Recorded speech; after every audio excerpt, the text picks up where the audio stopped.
RS brothers లో ఆషాఢం KG sale మళ్ళీ మొదలైంది. మరెన్నో క్రేజీ ఆఫర్స్ ఖైదీ చేయండి ఆర్ఎస్ బ్రదర్స్.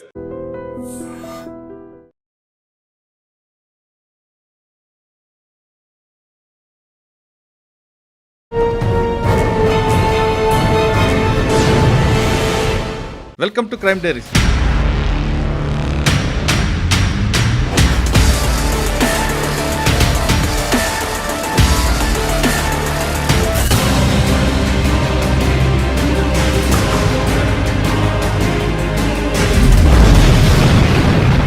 ఈ వారం మన గెస్ట్ గ్రామీణ ప్రాంతంలో పుట్టి తెలుగు మీడియంలో చదువుకొని సివిల్ సాధించిన తెలుగు వ్యక్తి.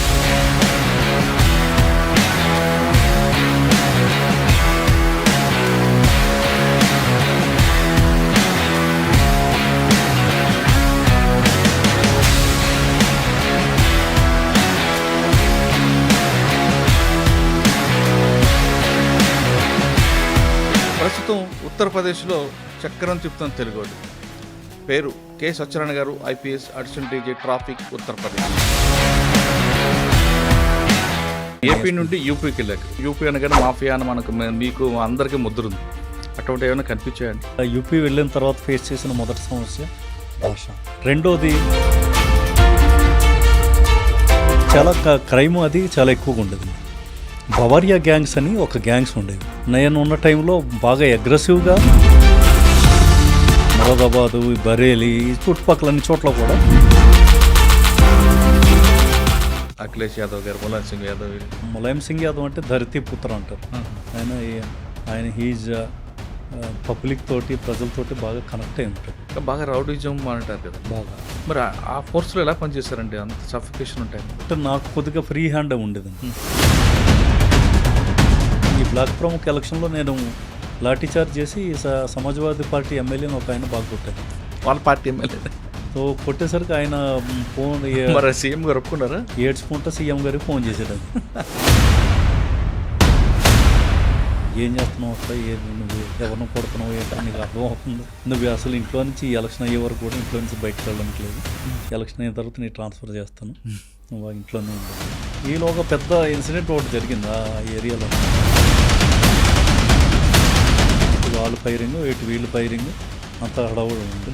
మళ్ళీ డీజీపీ గారు ఫోన్ వచ్చింది, బాబు నువ్వు ఇమీడియట్గా ఎక్కడ ఉన్నావు నాకు తెలీదు, అక్కడ పరిస్థితి చాలా దారుణంగా. మరి ఎమ్మెల్యే గారు తర్వాత ఎక్కడ ఎదురుపడలేదా? మాకు కొట్టారు సార్ మీరు. తర్వాత నా ట్రాన్స్ఫర్ గురించి ట్రై చేశారు, కానీ సీఎం ఒప్పుకోలేదు, లేదా అతనే ఉండాలన్నా. సార్, పోలీసింగ్తో పాటు మీకు మరో ప్రవృత్తి ఉంది, బుక్స్ రాయడం. మీరు రాశారు Banaras book.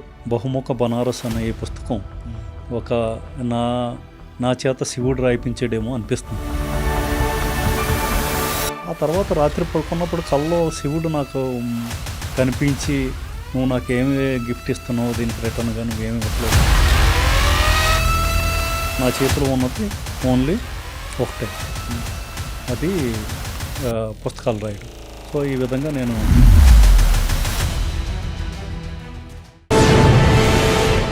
Welcome to crime diaries. ఈ వారం మన గెస్ట్ గ్రామీణ ప్రాంతంలో పుట్టి తెలుగు మీడియంలో చదువుకొని సివిల్ సాధించిన తెలుగు వ్యక్తి. ప్రస్తుతం ఉత్తరప్రదేశ్లో చక్రం తిప్పుతున్న తెలుగోడు. పేరు కె సత్యనారాయణ గారు, IPS, additional DG traffic, Uttar Pradesh. సింపుల్గా చెప్పాలంటే ఆయన గురించి one of the honest IPS officer. ఆయన ఆంధ్రాకు చెందిన వ్యక్తి అయినా ఉత్తరప్రదేశ్లో పనిచేసిన బైఫికేషన్ అయిన తర్వాత ఏపీకి వచ్చారు, కొంతకాలం పనిచేశారు. ఇక్కడ అనంతపూర్ రేంజ్ డిఐజీగా పనిచేశారు. అదేవిధంగా ఫైర్ డిపార్ట్మెంట్ పనిచేశారు. ఫైర్ డిపార్ట్మెంట్లో ఆయనకు ఒక ఇన్నోవేషన్ పెట్టి వెళ్ళిపోయారు. అదే ఎక్కడైనా పోలీసులో టాస్క్ ఫోర్స్ ఉంటారు, కానీ ఫైర్ డిపార్ట్మెంట్లో టాస్క్ ఫోర్స్ అనేది ఫస్ట్ టైం ఆయన క్రియేట్ చేశారు. అంటే ఉన్న 13 జిల్లాల్లో ఫైర్ డిపార్ట్మెంట్ పని లేని సమయంలో కూడా వాళ్ళు ప్రజల దగ్గరకు వెళ్ళాలి, వాళ్ళతో మాట్లాడాలి, ప్రజలకు అవగాహన కల్పించాలని ఒక టాస్క్ ఫోర్స్ వాళ్ళకు యూనిఫామ్ కూడా చేసి కొత్త ఇన్నోవేషన్ పెట్టి వెళ్ళారు. అంతేకాదు ఆన్లైన్ సిస్టమ్ని, ఒక విధంగా చెప్పాలంటే ఆయన పనిచేసిన 3 సంవత్సరాలు ఫైర్ డిపార్ట్మెంట్కి ఒక ఉజ్వల భవిష్యత్తు వచ్చిన ఏరియా. అంత ప్రాంతంలో అలాగా నడుస్తున్న టైంలో ఆయన బైఫికేషన్ తర్వాత ఆయన హోమ్ కేటర్కి వెళ్ళడం, తర్వాత అక్కడ పనిచేయడం. ప్రస్తుతం బుక్ లాంచ్ మీద ఆయన హైదరాబాద్ వచ్చారు. మనం ఆహ్వానించాం, ఆయన మన స్టూడియోకి వచ్చారు. ఆయన అడిగి చాలా విషయాలు మాట్లాడదాం. ఆంధ్రాలో ఇక్కడ పాలిటిక్స్ ఎలాగుంటుంది, ఇక్కడ పోలీసింగ్ ఎలాగుంటుంది, యూపీ పోలీసింగ్ ఎలాగుంటుంది అనే విషయాలతో పాటు ముఖ్యంగా బుక్ రాయాలి కాసేమే అంటే ఇప్పటికే చాలా బుక్స్ రాశారు. కానీ బనారస్ మీద బుక్ రాయాలి ఆలోచన ఎందుకు వచ్చిన విషయాన్ని సార్ అని తెలుసుకుందాం. సార్ నమస్తే అండి. నమస్తే అండి. ఒక తెలుగు వ్యక్తి యూపీలో మంచి హానెస్ట్ ఆఫీసర్గా పేరు తెచ్చుకున్నది మా అందరికి కూడా ఒక ప్రౌడ్గా అనిపిస్తుంది. చాలామంది ఆఫీసర్లు ఉంటారు, కానీ మేము గురించి ఎంక్వైరీ చేస్తున్నప్పుడు one of the best officer అని కొంతమంది, one of the innovation officer అని కొంతమంది, ఇటువంటి కాంప్లిమెంట్స్ రావడం అనేది మీకే కాదు మాకు అనిపిస్తుంది. చాలా సంతోషం అనిపిస్తుంది. ఆ కాంప్లిమెంట్ మాకు వచ్చేయమనిపిస్తుంది. Thank you. పర్టికులర్గా మా ఉత్తరాంధ్ర జిల్లా వ్యక్తి కాబట్టి ఇంకా ఎక్కువ ఉంటుంది. సార్, యూపీ తీసుకుంటే మనందరికీ మాఫియా అనిపిస్తుంటుంది. నిజంగా మాఫియా ఉందా, లేదా సినిమాలో చూపించినంతలా అంత ఎక్కువగా కనిపిస్తుంటుందా? మీరు పనిచేస్తున్న దీంట్లో ఉత్తరప్రదేశ్లో ఎలాంటి ఛాలెంజ్ వచ్చాయి, వెళ్ళిన తర్వాత ఆ ఛాలెంజ్ ఎలాగ మీరు ఓవర్కమ్ చేశారు, ఇప్పుడు ఈ స్థాయికి రావడానికి మీ పడ్డ స్టెప్స్ ఎలాగ వచ్చాయి, హడిల్స్ ఏ వచ్చాయి, వీటితో పాటు ముఖ్యంగా ఆంధ్రప్రదేశ్ వచ్చిన తర్వాత ఫైర్ డిపార్ట్మెంట్ మీరు ఎక్కువగా ఫోకస్ చేశారు. అక్కడ టాస్క్ ఫోర్స్ అని పెట్టడం అనేది ముందు అందరూ అది పోలీస్ కాదు కదా టాస్క్ ఫోర్స్ ఎందుకున్నారు, కానీ తర్వాత దాని వాల్యూ ఏంటో వాళ్ళందరికీ తెలిసింది. దాని ఆ ఇన్నోవేషన్ ఒకటి. ప్రస్తుతం ట్రాఫిక్ అలహాబాద్ మీరు యూపీ ఉన్నారు కాబట్టి ట్రాఫిక్ అంటే ఎక్కడైనా కనిపిస్తుంటుంది. మీరు హైదరాబాద్లో చూస్తుంటారు, యూపీలో అలాగే ఉంటుంది. అలహాబాద్ కానీ కాన్పూర్ కానీ మీరు ఎక్కడికి వెళ్ళినా ఆ ప్రాబ్లమ్స్ వస్తుంటాయి. ఇప్పుడు రాబోయే కాలంలో స్పేస్ తగ్గిపోతుంది, రోడ్ స్పేస్ తగ్గుతుంది, వెహికల్స్ పెరుగుతున్నాయి. ఈ ఇష్యూని షార్ట్అవుట్ చేయడానికి మీరు అక్కడ గవర్నమెంట్లో ఏం చేస్తుంటారు? సాధారణంగా మీరు ట్రాఫిక్ అనగానే ప్రతి ఒక్కరు కూడా ఏ స్టేట్కి వెళ్ళినా ఏ కంట్రీకి వెళ్ళినా ట్రాఫిక్. మనకి పోలీస్ డిపార్ట్మెంట్ మీద ఎక్కువ ఇంప్రెషన్ రావాలన్నా, లేదా గవర్నమెంట్ మీద ఇంప్రెషన్ పెరగాలంటే ఫేస్ ఆఫ్ పోలీస్ ట్రాఫిక్ అంటారు. అటువంటి ట్రాఫిక్ మీరు చీఫ్గా ఉన్నారు కాబట్టి మీరు ఎన్ఫోర్స్మెంట్ చేస్తారా, ఇంజనీరింగ్ మీద ఎక్కువగా ప్రయారిటీ ఇస్తారా, లేదు పబ్లిక్లో అవేర్నెస్ ఎక్కువ తీసుకొచ్చి ఆ ఇష్యూని షార్ట్అవుట్ చేస్తారు? ఈ ప్రశ్నలన్నింటికి సమాధానం చెప్పే ముందు కె సత్యనారాయణ గారి కుటుంబ నేపథ్యం, నర్సీపట్నంలో మీ బాల్యం ఎలా గడిచింది, ఇప్పుడు కూడా అక్కడ కొంతమందికి మీ బావగారు సహకారంతో బుక్స్ పంపించి వాళ్ళకి హాస్టల్ ఇచ్చి వాళ్ళందరికీ చదివించడం వెనుక ఉద్దేశం ఏంటి చెప్పు? చాలా చాలా ధన్యవాదాలండి. నేను బేసికల్లీ నర్సీపట్నం ప్రాంతంలో పాములవాక గ్రామంలో పుట్టానండి. నా 10th క్లాస్ వరకు కూడా పాములవాక విలేజ్లోనే జరిగింది. మాదే 10th క్లాస్ వరకు ఫస్ట్ బ్యాచ్. నేను మా బ్యాచ్లో ఒక 23 మంది స్టూడెంట్స్ ఉండేవాళ్ళని. వాళ్ళందరిలోనూ నేనే క్లాస్ టాపర్ని అవ్వటం, అది కూడా 2nd డివిజన్లోనే పాస్ అయ్యాను. ఆ తర్వాత ఇంటర్మీడియట్ నర్సీపట్నంలో బైపీసీ గ్రూప్లో జాయిన్ అయ్యి, బైపీసీ గ్రూప్ అంటే అంత ఇంట్రెస్ట్ ఉండేది కదా యాక్చువల్గా. ఆ టైంలో నాకు ఎందుకో ఈ గాంధీజీ, తర్వాత ఈ నెహ్రూ, లేదా ఈ సుభాష్ చంద్రబోస్, ఇటువంటి జాతీయ నాయకుల గురించి చదవటం నాకు ఇష్టంగా ఉండేది. నేను లైబ్రరీలో కూర్చొని వాళ్ళకి సంబంధించిన బయోగ్రఫీస్ అవి ఎక్కువగా చదువుతూ ఉండేవాడిని. సో అది క్రమేణా ఏమైందంటే ఈ ఇంటర్మీడియట్లో నేను బాటనీలో తప్పాను, ఫెయిల్ అయ్యాను. సో ఫైనల్గా ఇంకా అప్పుడు ఆ తర్వాత నేను చాలా బాధపడుతున్న టైంలో అప్పుడు ఏడ్చాను బాగా, ఇంటర్ ఫెయిల్ అయ్యాను. మా నాన్న నన్ను మందలించి, లేదు వరదలు వచ్చి మన పంట అంతా కొట్టుకుపోతే మనం ఏడుస్తూ కూర్చోం కదా, మనం మళ్ళీ తర్వాత పంట వేస్తాం, అదేవిధంగా నీ చదువు కూడా అలాగే ఉండాలి, ఒక్కసారి ఫెయిల్ అయినంతట్లో అక్కడ అయిపోకూడదు అనేసి తను మోటివేషన్ ఇచ్చారు. దాంతో ఆ మోటివేషన్తో నేను కొద్దిగా ముందుకు వెళ్ళడం జరిగింది. కాకపోతే ఆ తర్వాత ఏమైందంటే ఇంటర్మీడియట్ తర్వాత నేను విశాఖపట్నం వెళ్ళి విశాఖపట్నంలో డాక్యార్డ్లో పనిచేసేవాడిని. అక్కడ మీరు మధ్యలో కొంతగా టీచర్గా కూడా చేసినట్లుంది కదా? అవునండి. ఇప్పుడు ఈ ఇంటర్మీడియట్ ఫెయిల్ అయిన తర్వాత డాక్యార్డ్లో లేబర్గా పనిచేశాను. మనకి అక్కడ ఒక కాంట్రాక్టర్ దగ్గర పనిచేస్తూ ఒక 2 నెలలు పనిచేసేసరికి నాకు చాలా బాధ అనిపించి, లేదు దీన్ని చదువు మీద పెడదాం, అందుకని చదువులోనే పూర్తిగా పెడదాం అనేసి వచ్చి మళ్ళీ పాస్ అయ్యి డిగ్రీ BA అనకాపల్లిలో జాయిన్ అయ్యి AMAL కాలేజీలో జాయిన్ అయ్యాను. ఆ తర్వాత కాలేజ్ ఫస్ట్ వచ్చాను. ఆ తర్వాత BEd. మన ఉత్తరాంధ్రలో టీచర్ అవ్వకపోతే ఇటు ఎందుకు పనికిరాడు అన్న ఫీలింగ్ ఒకటి ఉంది. సో ముందు టీచర్ అయితే మనం పనికి వస్తామని ప్రూవ్ చేసుకోవచ్చు అని BEd చేశాను. తర్వాత టీచర్ని అయ్యాను. ఆ తర్వాత MA ఎకనామిక్స్ జాయిన్ అయ్యాను సార్ ఆంధ్ర యూనివర్సిటీలో. అది మా టైంలోనే first time asset entrance exam ఉండేది. ఈ ఆసెట్లో నాది ఫస్ట్ ర్యాంక్ అప్పుడు. అది జాయిన్ అయ్యి ఎకనామిక్స్ అయిన తర్వాత అప్పుడు సివిల్స్ మీద దృష్టి పెట్టాను. నేను యూనివర్సిటీలో ఉన్నప్పుడు లైబ్రరీలో కూర్చోవడం, చదవటం ఇదంతా జరిగేది. సో కంటిన్యూస్గా ఈ చదవటం అది నేను చిన్నప్పటి నుంచి ఎంఏ వరకు కూడా తెలుగు మీడియంలోనే చదివాను. నాకు ఈ ఇంగ్లీష్ పెద్దగా అంతగా రాదు, ఎందుకంటే ఇంగ్లీష్ మీడియం కాదు కాబట్టి. ఒకేసారి సివిల్ సర్వీస్ అనేసరికి ఈ పుస్తకాలు అన్నీ కూడా ఇంగ్లీష్ మీడియంలో ఉండేవి. ఈవెన్ ఎంఏ కూడా నాది తెలుగు మీడియమే. అప్పుడు ఈ బుక్స్ అన్నిటిని ఇంగ్లీష్లో చదివి అర్థం కాని పదాలని డిక్షనరీలో చూసుకొని వాటికి నోట్స్ రాసి ఆ విధంగా కష్టపడ్డాను. ప్రిలిమినరీ పాస్ అయిపోయాను. అప్పుడు చాలామంది హైటెక్గా ఉన్న స్టూడెంట్స్ అందరితో కూడా ప్రిలిమ్స్లో ఫెయిల్ అయ్యారు. నేను మాత్రం పాస్ అయ్యేసరికి నాకు చాలా కాన్ఫిడెన్స్ పెరిగింది. ఇక ఆ తర్వాత మళ్ళీగా ఒకటి కష్టపడ్డం, ఈ ప్రిలిమినరీ అవ్వటం, మెయిన్స్ రాయడం, మెయిన్స్ ఫెయిల్ అవ్వడం, ఈలోగా టీచర్ పోస్ట్ చేయడం. ఒకసారి ఏమైందంటే మా ఎంఈఓ గారు, నేను నక్కపల్లి మండలంలో పనిచేసేవాడిని టీచర్గా.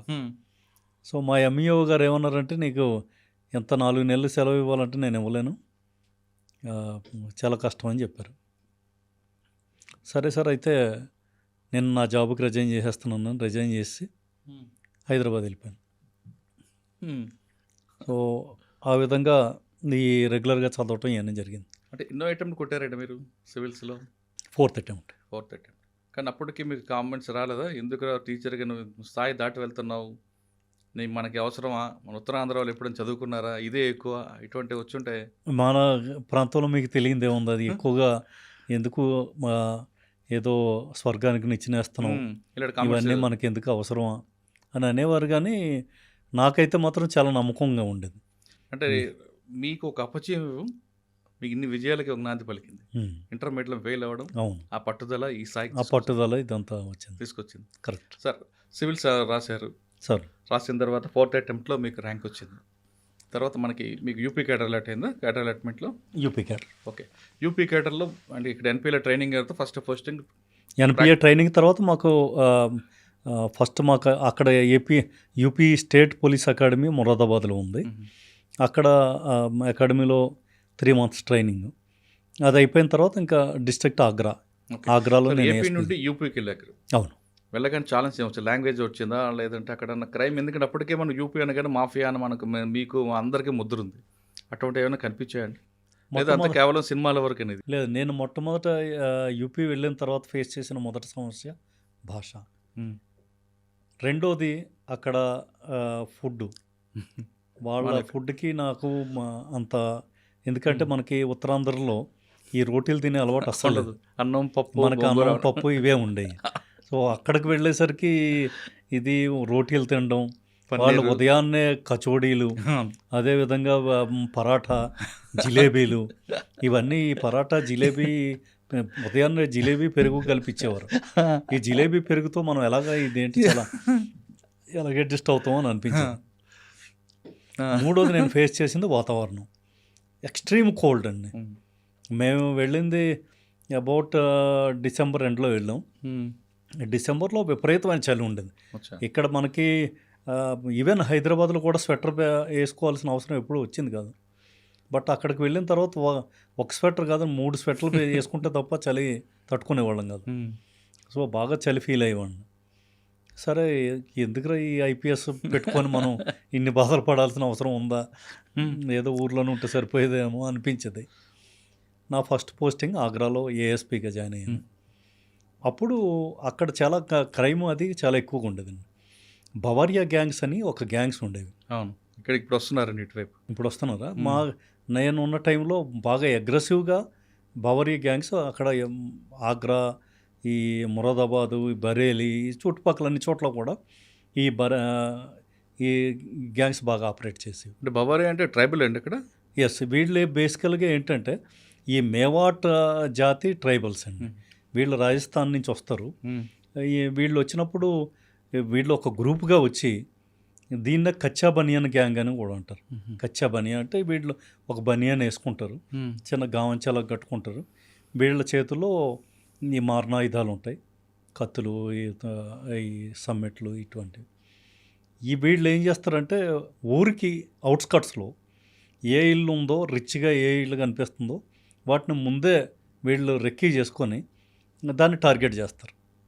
ఆ ఇంట్లోకి అటాక్ చేసిన తర్వాత ఆ ఇంట్లో ఎంతమంది ఉంటే అంతమందిని చంపేయటమే. మొత్తం సార్ వాళ్ళ ఆపరేషన్ ఎంఓ కూడా రాగానే ముందు పెద్ద కర్రతో కానీ సుత్తుతో కానీ తల మీద కొడతారు. తల మీద కొడతారు. ఎందుకండి అంటే మరి ఆ ప్యానిక్ అయిపోయారు లెక్క. ప్యానిక్ అయిపోతారు. అంటే అవతల వాళ్ళు ప్యానిక్ అవుతారు. రెండోది ఆ ఇంట్లో ఎవరిని బ్రతకనివ్వరు. అందరినీ కూడా వీళ్ళు ఎప్పుడు కూడా తుపాకులు అయ్యి వాడరు. తుపాకులు కాకుండా మీరు అన్నట్టు పెద్ద రాడ్లు, ఐరన్ రాడ్లు ఉండేవి. ఐరన్ రాడ్ కానీ లేదా కర్రతో లౌట్ రాడ్ కానీ అది దాంతో ఒక తల మీద ఒకటి బాదటం. వాళ్ళకి ఎంత అక్యురేట్గా కొడతారంటే ఒకే దెబ్బతో మనిషి చనిపోయేటట్టు ఆ విధంగా కొట్టేవారు. ఆ ఇంట్లో ఎవరిని చిన్న పసిపిల్లవాడిని కూడా విడిచిపెట్టేవారు కాదు. సెకండ్ ఏంటంటే వాళ్ళు ఆ ఇంట్లో ఉన్న సామాన్లు ఏవి దొరికితే అన్నిటినీ కూడా వీళ్ళు దోచుకొని కిచెన్లోకి వెళ్ళడం, కిచెన్లో ఏది ఉంటే దాన్ని వాళ్ళే అక్కడే వంట చేసుకోవటం, వంట చేసుకొని శుభ్రంగా తిని ఆ గిన్నెలన్నింటినీ అట్టే విడిచిపెట్టి అక్కడే కూడా వీళ్ళు లెటర్ని వెళ్ళి అక్కడి నుంచి బయలుదేరేవారు. ఎంఓ అది. సో ఈ విధంగా వీళ్ళు ఈ బవరియా గ్యాంగ్స్ ఆపరేట్ చేసేవారు. రెండోది ఏంటంటే వీళ్ళది ఈ రోజున్న పేరు రేపు వాడేవారు కాదు. పేర్లు మారేవి, పేర్లు మార్చేసుకునేవారు, ఊరి పేరు మారేది, ఐడెంటిటీ లేదు. సో వీళ్ళని పట్టుకోవడం అనేది మాకు చాలా కష్టంగా అనిపించేది.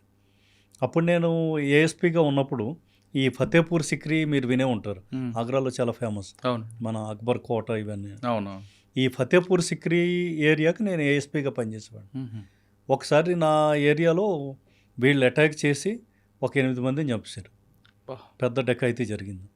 ఆ తర్వాత దాన్ని చాలా సీరియస్గా తీసుకొని నేను ఆజాద్ నగర్ అని ఒక విలేజ్ ఉండేది, ఏది రాజస్థాన్లో ఉండేది, ఈ భరత్పూరు ఆ ఏరియా, భరత్పూర్ దాటిన తర్వాత ఈ ఆజాద్ నగర్ ఉండేది. ఈ ఆజాద్ నగర్కి వెళ్ళి అక్కడ ఒక 10-15 డేస్ మేము ఊరికి అవతల వైపు మఫ్టీలో రోజు పెహరా చేసుకునేవాళ్ళం. ఎందుకంటే అక్కడి నుంచి విలేజ్ సర్పంచ్ ఎవడుంటాడో వాడిని పట్టుకొని వచ్చి లోపల వేద్దాం అనేసి. సరే ఫైనల్గా ఆఫ్టర్ 10 డేస్ వాడు ఒక లోనాల మీద వస్తుంటే విలేజ్ సర్పంచ్ని పట్టుకొని మేము తీసుకొచ్చి మా యూపీకి తీసుకొచ్చి మా దగ్గర కస్టడీలో పెట్టుకున్నాం. ఎప్పుడైతే సర్పంచ్ని పట్టుకున్నా ఊరు మొత్తం కూడా కదిలిపోయింది. వాళ్ళు ఒక 50-100 మంది ట్రాక్టర్ వేసుకొని మా పోలీస్ స్టేషన్ రావడం జరిగింది. అప్పుడు నేనే అక్కడ ఉండి వాళ్ళందరికీ ఒక విషయం చెప్పాను, వీడు మీకు దక్కాలి అంటే మా ఘటన చేసింది ఎవరు, వాళ్ళందరినీ తీసుకొచ్చి ముందు మాకు సరెండర్ చేయండి, అప్పుడు మేము వీడిని విడిచిపెడతాం. అలా మొత్తానికి 1 వీక్ బార్గెనింగ్ అయిన తర్వాత వాళ్ళు మాకు ఎవరైతే ఇన్సిడెంట్ చేశారో వాళ్ళందరినీ తీసుకొచ్చి మాకు అప్పచెప్పడం, మేము ఈ సర్పంచ్ని కూడా విడిచిపెట్టడం జరిగింది. అయితే ఏం చేశానంటే ఈలోగా ఈ సర్పంచ్తో మాట్లాడి వచ్చిన జనాలతో మాట్లాడి వీళ్ళ పేర్ల గురించి వీళ్ళ పుట్టుపూర్వోత్తరాల గురించి స్టడీ చేశాను. ఎందుకంటే మొదటి నుంచి కూడా నా మైండ్లో ఈ రచనా వ్యాసంగం అనేది ఎక్కడో ఉంది వెనక. అప్పుడు మొట్టమొదటిసారిగా ఒక బుక్ ఈ బవరియా గ్యాంగ్స్ మీద నేను ప్రిపేర్ చేయడం జరిగింది, విత్ ఫొటోస్, వాళ్ళ ఐడెంటిటీస్, వాళ్ళ విలేజెస్, ఎవ్రీథింగ్. రికార్డ్ మెయింటైన్ చేశారు మీరు? రికార్డ్ మెయింటైన్ చేశాను. ఫస్ట్ టైం వాళ్ళ మీద ఒక రికార్డు తయారు చేశాను. ఆ రికార్డు తయారు చేసి మా డిఐజీ గారికి ఇచ్చాను. సరే ఇటువంటి రికార్డు మనం తయారు చేశాను. ఆయన చాలా అప్రిషియేట్ చేసి ఇది ఇప్పుడు మనం వీళ్ళ పని పట్టవచ్చు, మనకు కరెక్ట్గా దొరికిరా అనేసి అనుకొని ఆయన వెంటనే STF అని ఉంటుంది యూపీలో, స్పెషల్ టాస్క్ ఫోర్స్, చాలా ఇంపార్టెంట్. సో STF వాళ్ళకి ఇది అప్పచెప్పి ఇంకా వాళ్ళు ఆ తర్వాత ఇంకా వీళ్ళని రౌండ్ అప్ చేయడం మొదలుపెట్టారు. అంటే మొత్తం మీరు ఆరిజిన్కి తీసుకొచ్చారు? అలా తీసుకొచ్చారు. అంటే ఆ మూలాల నుంచి పట్టు పీక్కుంటూ వాళ్ళని అసలు ఆరిజిన్స్ ఏంటి, వీళ్ళ ఫోటోలు, వాళ్ళ కథ, వాళ్ళ పేరు, వాళ్ళ మంచి చెడ్డ, ఎవ్రీథింగ్, వాళ్ళ మోడస్ ఆపరండి, ఏ ఊరు నుంచి ఏ ఊరు వెళ్తారు, ఇన్సిడెంట్ చేసిన తర్వాత ఎక్కడికి వెళ్తారు, ఆ టైప్ మొత్తం అంతా ఒక క్రమలా. అందులో మీ పరిశోధనలో వాడు వండుకొని అక్కడే తిని అక్కడే టాయిలెట్ వెళ్ళడానికి రీజన్ ఏముంటుందండి? అంటే బేసికల్గా నేను వీళ్ళందరితోనూ మాట్లాడింది ఇది, వాళ్ళు దానికంటూ స్పెసిఫిక్గా ఆన్సర్ ఏమీ లేదు. నాకు తర్వాత అనిపించింది ఏంటంటే వీళ్ళకి అసలు మీరు చంపాల్సిన అవసరం ఏముంది, అందరినీ కాళ్ళు చేతులు కట్టేసి మీరు మొత్తం దోచుకొని వెళ్ళిపోవచ్చు కదా. అంటే ఒకటి మాత్రం నాకు అనిపించింది, మా క్రిమినాలజీలో వీళ్ళకి క్రిమినల్ ట్రైబ్స్ గురించి అని మాకు చెప్తారు. ఈ క్రిమినల్ ట్రైబ్స్ వాళ్ళ బేసిక్ ట్రైట్సే అవి, వాళ్ళ లక్షణాలు అవి, వాళ్ళ బేసిక్ నేచర్ ఆఫ్ లివింగే అది. అందుకని వీళ్ళది ఈ టైప్ ఆఫ్ ఎంఓకి కారణం కూడా దట్ ఈజ్ దేర్ క్యారెక్టర్. వాళ్ళ జీన్స్లో ఉంది, వాళ్ళ జీన్స్లో ఉంది. మనం సెపరేట్గా వాళ్ళు ఏదో కారణం కోసం చేయట్లేదు, తినడం అక్కడ వెళ్ళడం అదంతా వాళ్ళ part of their blood. So ఆ విధంగా జరిగింది. సార్ అక్కడ ఫస్ట్ ఆగ్రాలో మీకు ఆగ్రాలో ఏఎస్పీగా చేశాను. ఏఎస్పీగా ఉన్నప్పుడు నేను ఇంకొక పని ఒకటి చేసేవాడిని యాక్చువల్గా. ఊర్లోకి వెళ్ళి నాకు ఒకటి భాష ఒకటి, అది కూడా లోకల్ లాంగ్వేజ్ చాలా ఇబ్బందిగా ఉండేది. అక్కడ బ్రిడ్జ్ భాష అని ఉంటుంది. ఆగ్రా మథురా ఏరియా బ్రిడ్జ్ భాష, డైలెక్ట్ మనలాగా, మన శ్రీకాకుళం డైలెక్ట్ డైలెక్ట్. సో నేను అది నేర్చుకోవటం ఎట్లాగా అని అనిపించి నేను వెంటనే పల్లెటూర్లకు వెళ్ళడం. వాళ్ళు చార్పాయి ఒకటి వేసేవారు. చార్పాయి అంటే మన నొలక మంచం లాంటిది. చార్పాయి వేసి అక్కడ కూర్చోబెట్టి ఒక పెద్ద గ్లాస్ తోటి టీ కాదు మిల్క్, ఎంత పెద్దది మిల్క్ ఇచ్చేవారు.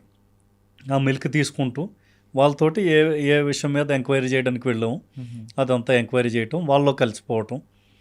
అలా మెల్లమెల్లగా లోకల్ లాంగ్వేజ్ కూడా నాకు అలవాటు పడింది. ఓకే, అంటే నేను అంత ఫ్లూయెంట్గా మాట్లాడకపోయినా వాళ్ళు మాట్లాడేది ప్రతి ఒక్కటి నాకు అర్థమయ్యేది. సో అలాగా నా లాంగ్వేజ్ స్కిల్స్ని నేను డెవలప్ చేసుకున్నాను. ఏఎస్పీ తర్వాత అడిషనల్ ఎస్పీ ఓఎస్డీ ఉంటారు. ఏఎస్పీ తర్వాత మాకు అది లేదండి, అడిషనల్ ఎస్పీ లేదు. నేను ఆ తర్వాత బటాలియన్ కమాండెంట్గా వెళ్ళాను. సో అక్కడ ఒక పిఎస్సి బటాలియన్ కమాండెంట్గా అక్కడ 7-8 సంవత్సరాలు చేసిన తర్వాత, 7-8 నెలలు చేసిన తర్వాత దెన్ నాకు ఫస్ట్ ఎస్పీగా సోన్భద్రలో పోస్టింగ్ అయింది.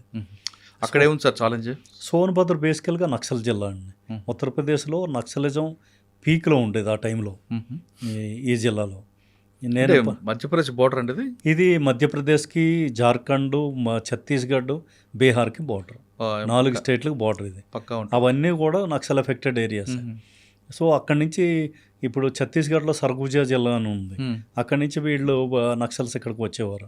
అలాగే ఇక్కడ రోహతాస్ అని ఉంది జార్ఖండ్లో, అక్కడి నుంచి వచ్చేవారు. ఇలా బబువా జిల్లా, బీహార్ షెల్టర్ జోన్ గుంచుకున్నారంటే ఆపరేషన్ చేసేవారు. ఆపరేషన్ ఇక్కడ మా యూపీలో ఆపరేషన్ చేసేవారు చాలామంది. అంటే నాకు ఫస్ట్ నేను అక్కడ జాయిన్ అయిన 15 రోజులకు ఒక పెద్ద ఛాలెంజ్ వచ్చింది. విజయగఢ్ రాజా అని ఒక ఆయన ఉండేవారు. అంటే మన విజయగఢ్ రాజా అంటే బనారస్ ఉంది కదా సార్, కాశీరాజులు, కాశీరాజుల వంశస్థులు విజయగఢ్ రాజులు. అంటే వాళ్ళలో ఒక గ్రూపు విజయగఢ్లో వాళ్ళు పాలించేవారు. ఆ విజయగఢ్ రాజా గారు ఆయనకి నైట్ హంటింగ్ అదొక హాబీ ఉండేది. ఆయన ఓపెన్ టాప్ జీప్లో ఒకరోజు ఈ సోన్భద్ర ఏరియాకి వచ్చి ఈ అడవుల్లోకి వెళ్ళి హంటింగ్ చేస్తాను. ఆయన ఫైరింగ్ చేశాడు, ఏదో జంకని చూసి ఫైరింగ్ చేశాడు.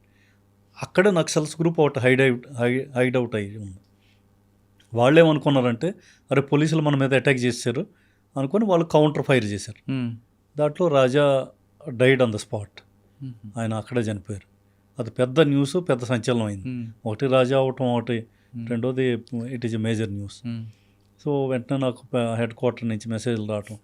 ఆ టైంలో మాకే ప్రాబ్లం ఏముండేదంటే రాత్రిపూట పోలీసులు మనం బయటికి వెళ్ళకూడదు, వెళ్తే ఏమో వాళ్ళు అటాక్ చేస్తారనో లేదా ల్యాండ్ మైన్స్ ఇవన్నీ భయం ఉండేది. బట్ ఇంకా ఆ టైంలో తప్పక అందరిని ఫోర్స్ని తీసుకొని నేను అక్కడ స్పాట్కి వెళ్ళి మొత్తానికి ఆయన బాడీలో రికవర్ చేసి ఇట్లా తర్వాత ఎన్కౌంటర్స్ అవన్నీ జరిగాయి. రిటాలియేషన్ ఉందంటారా? ఎంతమంది అండి? అంటే స్పాట్లో next with in a week ఒక 2 టాప్ నక్సల్స్ని ఎన్కౌంటర్ చేసాం. ఆ తర్వాత ఇంకా నేను ఫోకస్ అంతా పెట్టింది నక్సల్స్ గురించి స్టడీ చేయటం మీద. చాలా స్టడీ చేశాను. ఎవరెవరు నక్సల్స్, వాళ్ళ ఫ్యామిలీస్ అందరితోనూ మాట్లాడటం. అక్కడే బిర్లా కంపెనీ ఒకటి ఉంది, హిండాల్కో కంపెనీ, వాళ్ళతో మాట్లాడి రేషన్ అంతా కూడా తీసుకొని నెలకి కావాల్సిన రేషన్ అంతా కూడా బ్యాగ్స్లో పెట్టేసి వీళ్ళ ఇళ్ళకి మేము సప్లై చేసేవాళ్ళం. ఎవరి నక్సల్ ఫ్యామిలీస్ వీళ్ళంతా ఆ ట్రైబల్ ఏరియాలో ఫ్యామిలీస్ సప్లై చేసేవాళ్ళు. అలాగే వాళ్ళకి కావాల్సిన సైకిల్స్ అని, లేదా వాళ్ళకి టార్చెస్ కావాలి, ల్యాంప్స్ కావాలి, ఇవన్నీ కూడా మేము సోషల్ సర్వీస్ కింద మేము చేసేవాళ్ళం. సార్ మీరు నక్సల్స్ మీద ఎక్కువగా రీసెర్చ్ చేస్తారు కాబట్టి నక్సల్స్ ఇష్యూ అనేది సోషియో ఎకనామిక్ ప్రాబ్లంగా చూసారా, లా అండ్ ఆర్డర్ ఇష్యూగా చూసారా?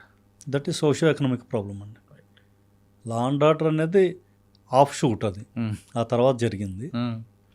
బేసికల్గా ఇప్పుడు ఈవెన్ నేను దాని మీద పుస్తకం కూడా రాశాను, నక్సలిజం అండ్ సొసైటీ. ఆ బుక్లో నేను డీటెయిల్డ్గా దీని మీద స్టడీ చేయడం జరిగింది.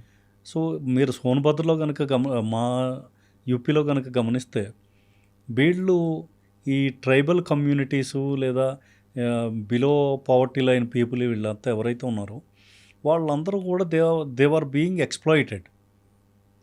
ఏదో విధంగా వాళ్ళ మీద ఒక అత్యాచారం, దోపిడీ జరుగుతూ ఉంది. దానికి సమాధానం ఏంటి? లేదంటే వాళ్ళు వెపన్ పట్టుకొని చెయ్యాలి. వెపన్స్ అవి ఈ పేద ప్రజలకి లేదా ఈ ట్రైబల్స్కి అంత ఈజీగా దొరకవు.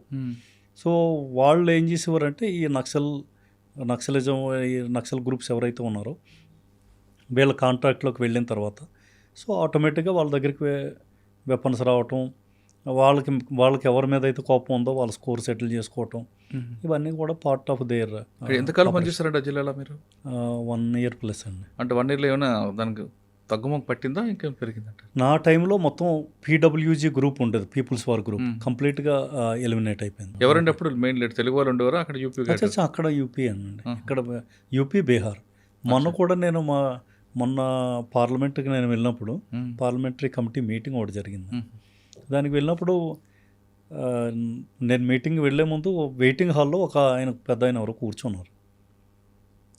నాకు ఎక్కడో ఒక స్ట్రైక్ అవుతుంది, ఎవరు ఈ వ్యక్తి, ఎక్కడో చూసాను సమ్వేర్ అని అనుకున్నాను. ఆయన నా వైపు ఏదో విధంగా చూస్తున్నాను, ఏదో ఉందో అయితే కనెక్షన్ అక్కడ ఉంటుందని నేనే కొద్దిగా ముందుకు వెళ్ళి నేను ఇలాగా ఏడీజీ ట్రాఫిక్ని ఉత్తరప్రదేశ్ సార్, మీ పరిచయం అని అడిగితే ఆయన నా పేరు కామేశ్వర్ బయట అన్నాడు. అప్పుడు నాకు వెంటనే అర్థమైంది, మీరు తెలియకపోవడం అంటే ఆయన యూపీ బీహార్కి నక్సల్ గ్రూప్కి, ఈ PWG గ్రూప్కి అప్పుడు కమాండర్ అయ్యాను. సో ఆయన ఏం చేశాడు, తర్వాత సరెండర్ అయిపోయాడు. సరెండర్ అయిపోయి పాలిటిక్స్లోకి వచ్చి ఎంపీ అయిపోయాడు. సో నేను ఎంపీని సార్ అన్నాడు. సో ఆయన ఆ విషయాలన్నీ షేర్ చేసుకున్నాడు, మీరు ఎలాగా కాంబింగ్కి వచ్చేవారు, ఇదంతా ఎలా వచ్చింది అని. సార్ ఆ డిస్ట్రిక్ట్ తర్వాత సెకండ్ డిస్ట్రిక్ట్? ఆ తర్వాత డిస్ట్రిక్ట్ అక్కడి నుంచి నేను ఇంటెలిజెన్స్లోకి వచ్చానండి. ఆ తర్వాత నా పోస్టింగ్ ఇంటెలిజెన్స్లో అయింది. అక్కడ ఎంతకాలం చూసారండి? ఇంటెలిజెన్స్లో ఆల్మోస్ట్ 10 months. 10 months తర్వాత? ఆ తర్వాత లలిత్పూర్ అని ఇంకో జిల్లాకు వెళ్ళాను. అది ఎక్స్ట్రీమ్ డౌన్, అంటే బుందేల్ఖండ్ ఏరియా. అది మధ్యప్రదేశ్కి బార్డర్లో, శివపూరి జిల్లాకి బార్డర్లో. అది by and large peaceful district, కానీ మైనింగ్ డిస్ట్రిక్ట్ అది. అక్కడ ఆర్గనైజ్డ్ క్రైమ్ ఉంటుందా? లేదు, మామూలు క్రైమ్. అంటే పెద్ద ఛాలెంజ్ ఏం లేదు అక్కడ పెద్దగా ఏం లేదు. అచ్చా, బాగా వెనుకబడి ప్రాంతం ఉంటారు కదా? బాగా వెనుకబడిన ప్రాంతం. బుందేల్ఖండ్ పూర్తిగా గరీబీ, అదే మాకు ఛాలెంజ్. అంటే వాళ్ళ గ్రీవెన్సెస్ని ఎలాగ అడ్రస్ చేయాలి, వాళ్ళకి ఎలాగ హెల్ప్ చేయాలి, దీని మీద చాలా వర్క్ చేసి బేసికల్గా ఏంటంటే ఆ ఏరియాలో ఈ అప్పు తీసుకొని అప్పుకి మనం తాకట్టు పెట్టడానికి లేడీస్ని తాకట్టు పెట్టే పరంపర ఒకటి ఉండేది ఇక్కడ బుందేల్ఖండ్. ఈ తాకట్టు పెట్టడం ఇది కొత్తగా ఉంది అనేసి దాని మీద స్టడీ చేసి వీళ్ళని ఎలాగైనా ఈ ప్రాబ్లమ్ని సాల్వ్ చేయాలి. అంటే బంగారం బదులు భార్యలు పెడతారా? బంగారం వాళ్ళ దగ్గర ఉంటే కదా, వాళ్ళ దగ్గర ఏమీ లేదు, భూమి లేదు, బంగారం లేదు. సో పెడతారా? గిరివి పెట్టడానికి భార్యను పెడతారు. ఈ టైపు అదొక కల్చర్ కొంతమందిలో కొన్ని గ్రూప్స్లో ఉంది అక్కడ. ఆ గ్రూప్స్ వాళ్ళని ఆమెకి ఇష్టం లేకపోయినా వాడు తెలియాల్సింది తప్పదు. మరి ఎలా? చాలా పెద్ద క్రైమ్ కదా సార్ అది? చాలా పెద్ద క్రైమ్. అదే దాన్ని క్రైమ్గా తీసుకొని మేము చాలా వర్క్ చేసి, అంటే వాళ్ళ ఇంట్లో పని చేస్తుంది అన్నట్టుగా వెళ్ళేది, పని చేయడానికే, అంటే సర్వెంట్గా అక్కడ గిరివి పెట్టేవాడు. సో మేము వెళ్ళి ఇంకా దాని మీద చాలా వర్క్ చేసి చాలా కేసులు అవి రిజిస్టర్ చేసి. సార్ డబ్బులు కావాలి, భార్యనే కుదవ పెడతాడు, పెట్టిన తర్వాత వాళ్ళు సెక్సువల్ చేస్తుంటారా, లేదు ఓన్లీ సర్వెంట్ పెట్టి ఉంచుకుంటారా? అంటే అన్నిసార్లు మనం సెక్సువల్గా చేస్తాడని మనం చెప్పలేము. చాలాసార్లు సర్వెంట్ పర్పస్ కూడా, అంటే సర్వెంట్గా వాళ్ళ ఇంట్లో ఉంటుంది కంటిన్యూగా, ఈవినింగ్స్ రావడం ఏదో సంథింగ్ ఆ టైప్ ఉంటుంది. కానీ but we cannot say 100% of sexually ఉంటుంది. వాడిని ఎలా సార్ కంట్రోల్ చేస్తారు? అది వాడు ఏమంటాడు, డబ్బులు ఇచ్చి నీ భార్యను తీసుకెళ్ళంటాడు. బేసికల్గా మేము ఏం చేసామంటే ప్రతి పోలీస్ స్టేషన్లోనూ కౌన్సిలింగ్ సిస్టమ్ పెట్టాం. ఈ గ్రూప్స్ని అన్నీ ఐడెంటిఫై చేయటం, తర్వాత వీళ్ళు ఎవరైనా అప్లికేషన్ ఇస్తే వాళ్ళని వెంటనే పిలవటం, అవతల వ్యక్తిని కూడా పిలవటం, ముందు వీళ్ళని పంపించడం, వీడు డబ్బుల్ని తీర్చే పద్ధతి వాళ్ళకి ఇన్స్టాల్మెంట్స్లో పే చేస్తాడు, లేదా వీడే వచ్చి మీ దగ్గర పని చేస్తాడు, ఈ టైప్ కొంత పెట్టి చాలా వరకు మొత్తం ఆల్మోస్ట్ ఆ జిల్లాలో కంట్రోల్ అయిపోయింది. ఆ తర్వాత నేను, నా తర్వాత వచ్చిన ఎస్పీలు అందరం కలిసి కంటిన్యూస్గా we worked on that. Next third post అండి? ఆ తర్వాత పోస్టింగ్ నాది అంబేద్కర్ నగర్ అని ఒకటి ఉందండి. అంబేద్కర్ నగర్ ఇది మనకి అయోధ్యకి పక్కది పార్ట్. అంతకుముందు అయోధ్యలో అది పార్ట్గా ఉంది. ఆ జిల్లాలో ఎస్పీగా చేశాను. అక్కడే ఉందండి. అక్కడ ఓన్లీ ఎలక్షన్ ఒకటి జరిగింది, పెద్ద election, okay election, by election, MP election. దానికోసం అప్పుడు పంపించారు. ఆ ఎలక్షన్ అయిపోయిన తర్వాత మళ్ళీ తీసుకొచ్చి నన్ను మెయిన్పూరి అని ఒక జిల్లా ఉంది. సార్ ఎలక్షన్లు అక్కడ కూడా మాఫియాలు అంటే జరుగుతాయా లేదంటే పీస్ఫుల్గా జరుగుతుంటాయి? కాల్పులు, బాక్సులు ఎత్తుకొని వెళ్ళిపోవడాలు జరుగుతుంటాయి? ఇదివరకు బాక్సులు ఎత్తుకెళ్ళడం అవన్నీ జరిగేవి. ఇప్పుడు ఈవీఎంలు ఇంక ఇప్పుడు ఈవీఎంలు కాబట్టి ఆ సమస్య లేదు ఇంకా. సో అంటే అంబేద్కర్ జిల్లాలో అటువంటి ఛాలెంజ్ వచ్చిందా మీకు? అంబేద్కర్ నగర్ జిల్లాలో బేసికల్గా పెద్ద ఛాలెంజ్ వచ్చింది ఏంటంటే, అప్పుడు ఎలక్షన్ అబ్జర్వర్స్ ఎవరైతే వచ్చారో వాళ్ళకి అక్కడ ఉన్న కలెక్టర్ గారికి పడలేదు. వాళ్ళకి చాలా పెద్ద గొడవ అయింది. ఈ ఎలక్షన్ అబ్జర్వర్స్ ఏమన్నారంటే, మేము ఈ జిల్లాలో ఎలక్షన్ చేయించలేమనేసి వీళ్ళను. నాకు అప్పుడున్న హోమ్ సెక్రటరీ గారు ఫోన్ చేసి, బాబు ఈ ప్రాబ్లంకి నువ్వే సొల్యూషన్ కనిపెట్టాలి, ఎందుకంటే ఆ వచ్చిన అబ్జర్వర్స్లో ఒక అబ్జర్వర్ తెలుగు ఆయన నీతో క్లోజ్గా ఉంటున్నాడని మాకు అర్థమైంది.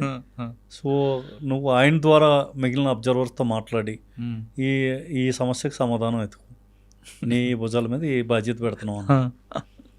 అప్పుడు నేనేం చేశానంటే నా తెలుగు ఆయనతో నేను మాట్లాడి, సార్ మా ఇంటికి భోజనానికి రండి సార్ అని అందరినీ భోజనాన్ని పిలిచి కూర్చోబెట్టి వాళ్ళందరితోనూ తీరిగ్గా మాట్లాడి, సార్ ఇలాగైతే బాగుండలేదు, ఎలక్షన్ అయితే జరిపించాలి సార్, దానికి కావాల్సిన ఏమి ఏర్పాట్లు చేయాలో అవన్నీ కూడా నేను చూసుకుంటాను, మీరు కలెక్టర్ని మర్చిపోండి, కలెక్టర్ విషయాలన్నీ కూడా నేను గవర్నమెంట్ నాకు ఇదే డైరెక్షన్ ఇచ్చింది కాబట్టి దాని ద్వారా మనం చేద్దాం సార్ అని. So finally they agreed. ఆ తర్వాత మొత్తం అంతా కూడా. మరి కలెక్టర్ గారికి ఎగో రాలేదు? ఈగో రాలేదు. యాక్చువల్గా ఈగో అంటే గవర్నమెంట్ ప్రెజర్ కదా. గవర్నమెంట్ ఏమంటుందంటే, నువ్వు కొద్ది తగ్గు ఇప్పుడు ఈ టైంలో, నువ్వు పెద్దగా అంటే అతను మాట వినడానికి కూడా వీళ్ళు రెడీగా లేరు. అంత గ్యాప్ వచ్చింది సమస్య అది. సో ఇంకా వేరే ఆప్షన్ లేదు అక్కడ. సో ఆయన్ని ఆ మధ్యలో ట్రాన్స్ఫర్ చేయడం అన్నది ఎలక్షన్ కమిషన్ ఒప్పుకోవట్లేదు, అది చేయలేదు. సరే ఇంకా ఏదో ఎలక్షన్ దగ్గర పడిపోయింది, ఇంకా అప్పుడు 1 వీక్ టైం ఉంది. సో అది మొత్తం బాధ్యత అంతా నేను తీసుకున్నాను. అంబేద్కర్ తర్వాత ఎక్కడికి వచ్చారండి? మెయిన్పూరి ములాయం సింగ్ యాదవ్ గారి ప్లేస్. ఆయన సీఎంగా ఉన్నప్పుడు అక్కడ తీసుకెళ్ళారు. ఎలా ఉంటుందండి ములాయం సింగ్ యాదవ్ గారికి? అఖిలేష్ యాదవ్ గారు, ములాయం సింగ్ యాదవ్ అంటే వాళ్ళంతా ములాయం సింగ్ యాదవ్ అంటే ధరతీ పుత్ర అంటారు.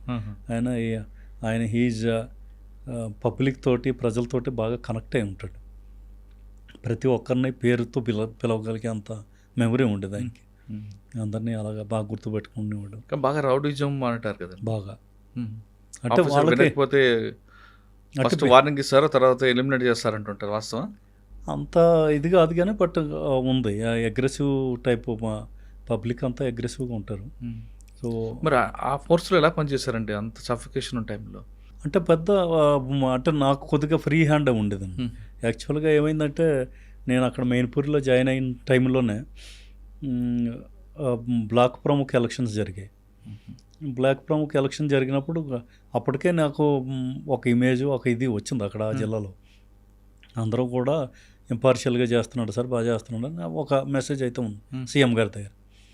సో ఈ బ్లాక్ ప్రముఖ ఎలక్షన్లో నేను లాఠీచార్జ్ చేసి సమాజ్వాదీ పార్టీ ఎమ్మెల్యేని ఒక ఆయన బాగా కొట్టాను.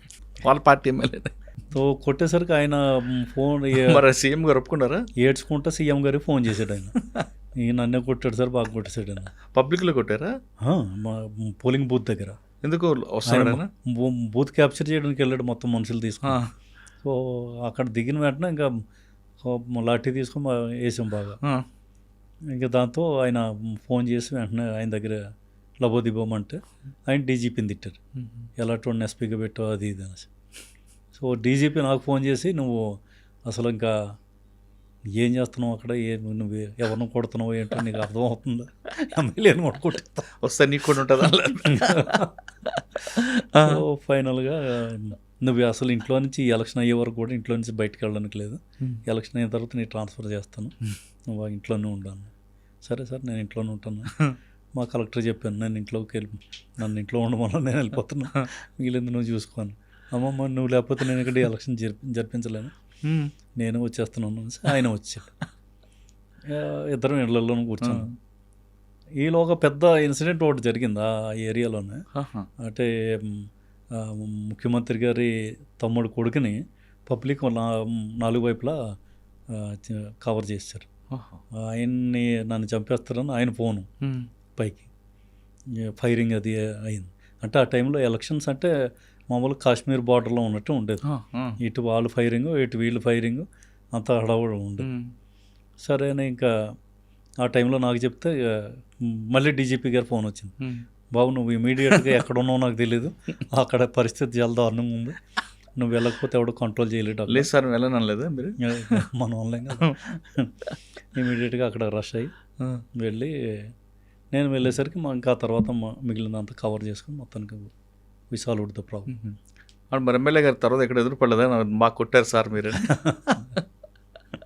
తర్వాత కలుస్తారు అంటే తర్వాత నా ట్రాన్స్ఫర్ గురించి ట్రై చేశారు కానీ సీఎం ఒప్పుకోలేదు, లేదా అతనే ఉండాలన్నా. సరే అచ్చా, ఆయన తమ్ముడు కొడుకు వచ్చింది కాబట్టి ఆయన మీకు సపోర్ట్ చేశారు. ఓకే సార్, అక్కడ యూపీలో వెపన్స్ అనేది ఒక ఫ్యాక్టరీ అంటారు, వాస్తవం అన్నది? అవునండి. అంటే యాక్చువల్గా మనకి ఒకటి లైసెన్సింగ్ సిస్టమ్, విపరీతంగా లైసెన్సులు ఉంటాయి. ప్రతి జిల్లాలో 10-15 వేల మంది లైసెన్స్డ్ వెపన్స్ ఉన్నాయి. ఎందుకు ఇస్తారండి ఎంత? కరెక్ట్ అంటే ఒకటి ప్రొటెక్షన్ కోసం, సెల్ఫ్ డిఫెన్స్. రెండోది ఏంటంటే ఈ వీళ్ళు ఏదైనా ఎంప్లాయ్మెంట్, సెక్యూరిటీ గార్డ్స్, వీటన్నిటి కోసం కూడా అచ్చా ఇస్తారు. అంటే కొన్ని ప్రాంతాలకు ఒకసారి చూశానండి, ఒక కుటీర్ పరిశ్రమలో కనిపిస్తుంటాయండి. అవును, అంటే లీగల్ వెపన్స్, ఇల్లీగల్ వెపన్స్ కూడా ఉన్నాయి.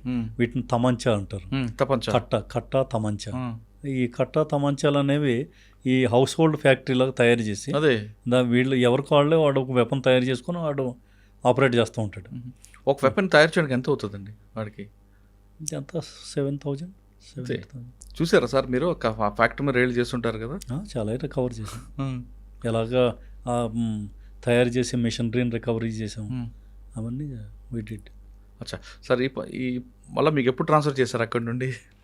అక్కడ 3 years ఉండిపోయానండి. 3 years ఉండిపోయాను. అవునా? ఎందుకంటే మధ్యలో హైకోర్టు ఒక ఆర్డర్ వేసింది, ఈ this SP shall not be transferred till further orders of the high court అని. ఎందుకు? అంటే ఎప్పుడో అంతకుముందు 6-7 years నుంచి ఒక మర్డర్ కేసులో, అంటే గ్యాంగ్ మర్డర్ కేసు ఒకటి అయింది. దాంట్లో ఎక్యూజ్ని ఎవరు అరెస్ట్ చేయలేదు. నా టైంలో 2 ఎక్యూజ్ని నేను అరెస్ట్ చేశాను. సో ఆ కేసు హైకోర్టులో నడుస్తుంది. ఎవరు ఇంతవరకు ప్రోగ్రెస్ చూపించలేదు ఇందులో, maybe because of political interference and police officials పొలిటీషియన్స్తో మింగిల్ అయిపోయారు. అది ఏదైనా హైకోర్టు ఆర్డర్ వల్ల ఇదయింది. సో నా టైంలో 2 ఎప్పుడైతే అరెస్ట్ చేశానో ఈ టైంలో ప్రోగ్రెస్ కనిపించింది కాబట్టి మొత్తం అందరూ అరెస్ట్ అయ్యే వరకు ఈయన ట్రాన్స్ఫర్ అవ్వకూడదని పెట్టింది హైకోర్టు. సో అలాగా నేను ఇంకా జిల్లాలో మొత్తం 3 years వరకు ఉండిపోవాల్సి వచ్చింది. అంటే మీకు ఆ జిల్లా మీద బాగా గ్రిప్ ఉంది మీ సర్వీస్లో? అవును. సో అది అయిపోయింది. ఆ తర్వాత మళ్ళీ ఝాన్సీ జిల్లాకి నేను ఎస్ఎస్పీగా వెళ్ళాం. సార్ ఆ జిల్లాలో కాదు ఎక్కడైనా సరే సాధారణంగా ఒక ట్రబుల్ మంగర్ ఉన్నారనుకోండి, వాడు ఫస్ట్ చెప్తారట, చెప్పకపోతే తర్వాత ఎలిమినేట్ చేస్తుంటారట, వాస్తవం అది?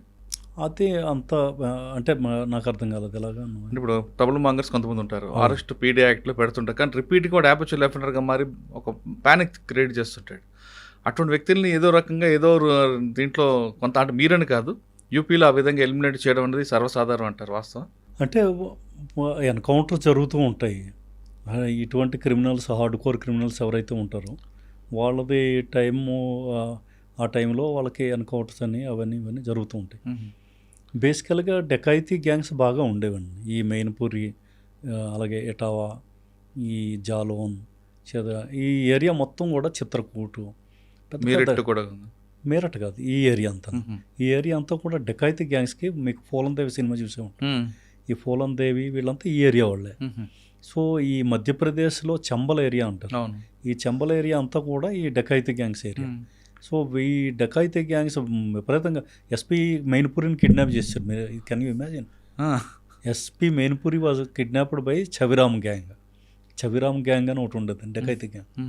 వాళ్ళు ఎస్పీని కిడ్నాప్ చేసి తీసుకెళ్ళి తర్వాత వాళ్ళకేదో ఎవరో క్రిమినల్ని విడిపించుకోవడానికి తర్వాత విడిచిపెట్టారు. ఎస్పీ అంత ఈజీగా దొరికారండి?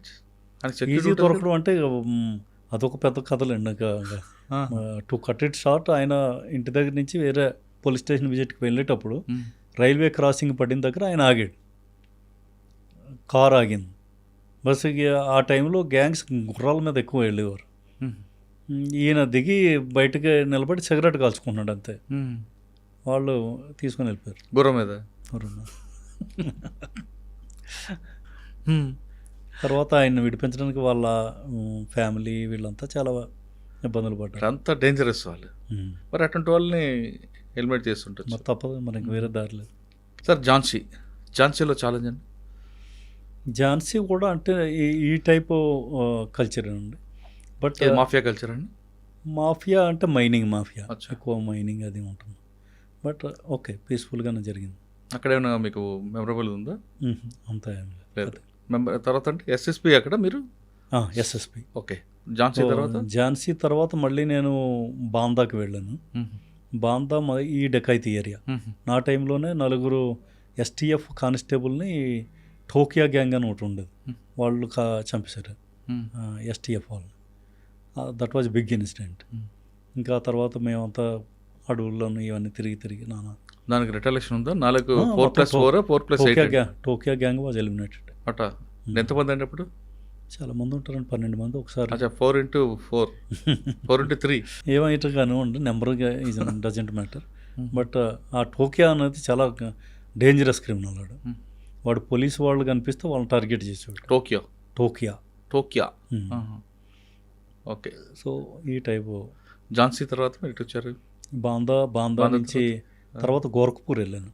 ప్రజెంట్ మా ముఖ్యమంత్రి గారి ప్లేస్ అది. అప్పుడు అలాగుండేవారండి. అప్పుడు ఆయన ఎంపీగా ఉండేవారు. అప్పటి నుంచి ఫెరోష్ అంటేనా? అప్పుడు ఎంపీగా ఉండేవారు. BSP గవర్నమెంట్ ఉండేది. సో ఆయనకి నేను అప్పుడు ఒక స్పెషల్గా ఒక ఎస్కార్ట్ ఒకటి ప్రొవైడ్ చేశాను. ప్రొవైడ్ చేయటం వల్ల ఏంటంటే ఒకటి ఆయన అక్కడికి ఏమైనా ఏదైనా అంటే కమ్యూనల్ ఇన్సిడెంట్స్ ఏమి జరగకుండా ఉంటాయి, మనకి ఇన్ఫర్మేషన్ కూడా టైంకి వస్తుంది. ఆ దృష్టితో నేను ఒక ఎస్కార్ట్ ఇచ్చాను. సో దాన్ని గవర్నమెంట్ వేరే రకంగా తీసుకొని అపోజిషన్ వాడికి నువ్వు ఇది చేస్తున్నావు అనేసి నన్ను అక్కడ ట్రాన్స్ఫర్ చేశారు. ఎక్కడ చేశారు? అక్కడి నుంచి మళ్ళీ బటాలియన్కి పంపించారు. బటాలియన్ కమాండెంట్కి వచ్చాను. తర్వాతనే ఒక 2 years నేను బటాలియన్లో చేశాను. అక్కడి నుంచి మళ్ళీ SP మిర్జాపూర్కి ఎస్పీ. మిర్జాపూర్ అది కూడా డెకాయింట్ గ్యాంగ్ లేదండి. యాక్చువల్గా మనకి ఈ టీవీ వెబ్ సిరీస్లో చూపించిన ఇది అక్కడ ఏమీ లేదు. Mirzapur Naxal affected district. But gangs, dacoities ఇవేమి నథింగ్, పీస్ఫుల్ డిస్ట్రిక్ట్స్. మనకి యూపీలో చాలా పీస్ఫుల్ డిస్ట్రిక్ట్లు అదొకటి. సో అక్కడ ఒక 3 years దగ్గర పనిచేశాను. అక్కడే ఉన్నాయి సార్ మెమరబుల్ చాలా ఉన్నాయండి. అంటే యాక్చువల్గా అక్కడ నేను కమ్యూనిటీ పోలీస్ సెంటర్స్ అనుకుని స్టార్ట్ చేశాను. ఓకే. ఈ నక్సల్ ఎఫెక్టెడ్ ఏరియాస్ వీటిలో ఈ ట్రైబల్ గర్ల్స్ని అందరికీ పిలిచి వాళ్ళకి మేము ఈ స్టిచ్చింగ్లో ట్రైనింగ్ ఇప్పించేవాళ్ళం. ఈ బనారస్లో జలాన్స్ అని ఒక పెద్ద ఇండస్ట్రియల్ గ్రూప్ ఉంది. వాళ్ళ హెల్ప్ తీసుకొని వాళ్ళే మామూలు క్లాత్ వాళ్ళు ఇచ్చేవారు. బ్యాగ్స్ అవి స్టిచ్చింగ్ చేయటం, డిఫరెంట్ ఐటమ్స్ స్టిచ్చింగ్ చేయటం వాళ్ళే ట్రైనర్స్ కూడా ఇచ్చి చేసేవారు. ఆ విధంగా ఈ లేడీస్కి అందరికీ కూడా, ఈ రూరల్ లేడీస్కి నెల అయ్యేసరికి ఒక 10-12 వేల రూపాయలు అలాగే అకౌంట్లో పడేవి. So that was a big income. అప్పుడు నా ఈ స్కీమ్కి చాలా పాపులారిటీ వచ్చింది. సార్ ఇది యాక్చువల్గా రెవెన్యూ డిపార్ట్మెంట్ కలెక్టర్ గారు చేయాల్సిన ప్రోగ్రామ్ కదండి, ఇది మీది కాదు కదా. అంటే పోలీసింగ్లో అన్ని పార్టేనండి. యాక్చువల్గా మనం పబ్లిక్ దగ్గరగా అవ్వాలి అంటే మనం పబ్లిక్ మనసు గెలుచుకోవాలి. అంటే కమ్యూనిటీ పోలీసింగ్ మీనింగ్ అది కదండి. మీనింగ్ అది వాస్తవంగా అయితే అది సోషల్ వెల్ఫేర్ వాళ్ళు చేయాలి. మీరు దగ్గర అవ్వాలి, మీకు ఇన్ఫర్మేషన్ రావాలి, మీరు వస్తారు. Right sir. అక్కడ నుండి ఎటుకొచ్చారు మీరు నెక్స్ట్? బెటాలియన్ తర్వాత మిర్జాపూర్ అయిన తర్వాత అక్కడ నుండి మేరట్ SSP మేరట్గా వచ్చాను. దట్ వాజ్ క్రైమ్కి ఒక రకంగా చెప్పాలంటే క్యాపిటల్ లాంటిది. మొత్తం ఎందుకంటే అక్కడ ఆరిజిన్ అంతా ఎక్కువ. ఇప్పుడు ఎక్కడ ఏం జరిగినా మెరిట్కి సమ్ లింక్స్ వస్తాయి. చాలా క్రైమ్ అండి. అదే క్రైమ్ చాలా ఎక్కువ ఉండేది. పొలిటికల్ ఇంటర్ఫరెన్స్ లేదంటే క్రిమినల్స్ క్రిమినల్స్ వీళ్ళంతా ఈ పంజాబ్, హర్యానా ఇటు అటు పారిపోవడానికి వీలుగా ఉంటుంది. ఇటు ఉత్తరాఖండ్ అన్నీ ఒకటి ఉంటుంది. రెండోది డబ్బు ఉన్న ఏరియా అండి అది బాగా. అంటే ఈస్టర్న్ యూపీ కొద్దిగా పూర్ ఏరియా, వెస్టర్న్ యూపీ బాగా రిచ్ ఏరియా. ఈ డబ్బు ఉండడం వల్ల వీళ్ళు ఎక్స్టార్షన్ చేయడానికి వీటన్నిటికీ కూడా డబ్బులు వస్తాయి. ఒకడికి మనం థ్రెట్ కాల్ చేస్తే వాడి దగ్గర నుంచి లక్షల్లో గుంజేయవచ్చు. ఈ విధంగా వాళ్ళకి ఈ గ్యాంగ్స్ అవి పెరగడానికి అది ఒక పెద్ద రీజన్. సో అక్కడ బాగా ఫేస్ చేసాం ప్రాబ్లమ్స్. అచ్చా, మరి దాన్ని ఆ ప్రాబ్లం ఎలా షార్ట్ అవుట్ చేశారు మీరు? షార్ట్ అవుట్ అయిందా లేదు కొంతవరకు మీ ఉన్నంతవరకు వాళ్ళు మూసుకొని పారిపోయారా? అంటే బేసికలీ మనం ఉంటే ఎంత చేసాం అన్నది ఐ డోంట్ నో. బట్ యాక్చువల్గా మా ప్రజెంట్ ముఖ్యమంత్రి యోగి ఆదిత్యనాథ్ గారు వచ్చిన తర్వాత మొత్తం అంతా ఎలిమినేట్ అయిపోయింది. ఎవరు లేరు. నథింగ్. మొత్తం వెస్ట్రన్ యూపీని మొత్తాన్ని క్లీన్ చేశారు. అంటే మీరెట్లో గ్యాంగ్ ఉండదు ఇంకా? ఇంక లేదు, గ్యాంగు లేదు, ఏం లేదు. అంటే ఇప్పుడు మామూలుగా క్రైమ్లు అవుతున్నాయి తప్ప చిన్న చిన్నవి నడుస్తాయి అవి ప్రతి చోట. సాధారణంగా నైట్ టైం ఎక్కువ డాబాల దగ్గర రావడం, గ్యాంగ్స్ అని మీటింగ్ అవ్వడం ఈ టైప్ ఉంటుంది. ఎందుకండి? అంటే వాళ్ళకి అక్కడ ప్లానింగ్ అన్నీ తయారు చేసుకునేవారు. ఈ అవుట్స్కట్స్లో ఉన్న డాబాలు వీటి దగ్గర పెద్దగా పోలీసింగ్ అది జరగదు. అందుకని వీళ్ళు అక్కడికి సేఫ్గా వచ్చి కూర్చొని అందరూ మాట్లాడుతారు. కొంతమంది పోలీసులు కూడా వాళ్ళతో కలిసి ఉంటారు కదండి? అది తక్కువ అండి, రేర్. గ్యాంగ్స్తో కలవడం చాలా రేర్. ఓకే, తర్వాత ఎక్కడికి వచ్చారు సార్? మీరట్లోనే డిఐజీ అయ్యాను. అక్కడే డిఐజీ అయిన తర్వాత డిఐజీ రేంజ్ మీరట్ అయ్యాను. అప్పుడు ఈ గాజియాబాద్, నోయిడా, ఈ బులంద్షహర్ ఇవన్నీ కూడా నా కంట్రోల్లో ఉన్నాయి. అది అయిన తర్వాత నేను ఆంధ్రప్రదేశ్ డిప్యుటేషన్కి వచ్చాను. సొంత రాష్ట్రానికి వచ్చారు, మళ్ళీ యూపీ నుండి ఏపీకి వచ్చాను. రాగానే అనంతపూర్ రేంజ్ డిఐజీ? అవునండి, అనంతపూర్ రేంజ్ డిఐజీ. అక్కడ పోలీసింగ్ ఎంటర్ డిఫరెంట్ కనిపిస్తుంది కదండి. అక్కడ అంతా క్రిమినల్స్ ఉంటారు, ఇక్కడ అంతా కనిపించారు కదా. చాలా డిఫరెన్స్ అండి. అంటే యాక్చువల్గా ఈవెన్ అంటే అనంతపూర్ ఇవన్నీ, కర్నూలు, అనంతపూర్ ఇవన్నీ కూడా ఫ్యాక్షనలిజం ఏరియాస్ ఒకప్పుడు. నేను జాయిన్ అయ్యే టైంకి అంత ఫ్యాక్షనలిజం ఏమీ లేదు. ఆల్మోస్ట్ నిల్. అది కూడా అయిపోయింది.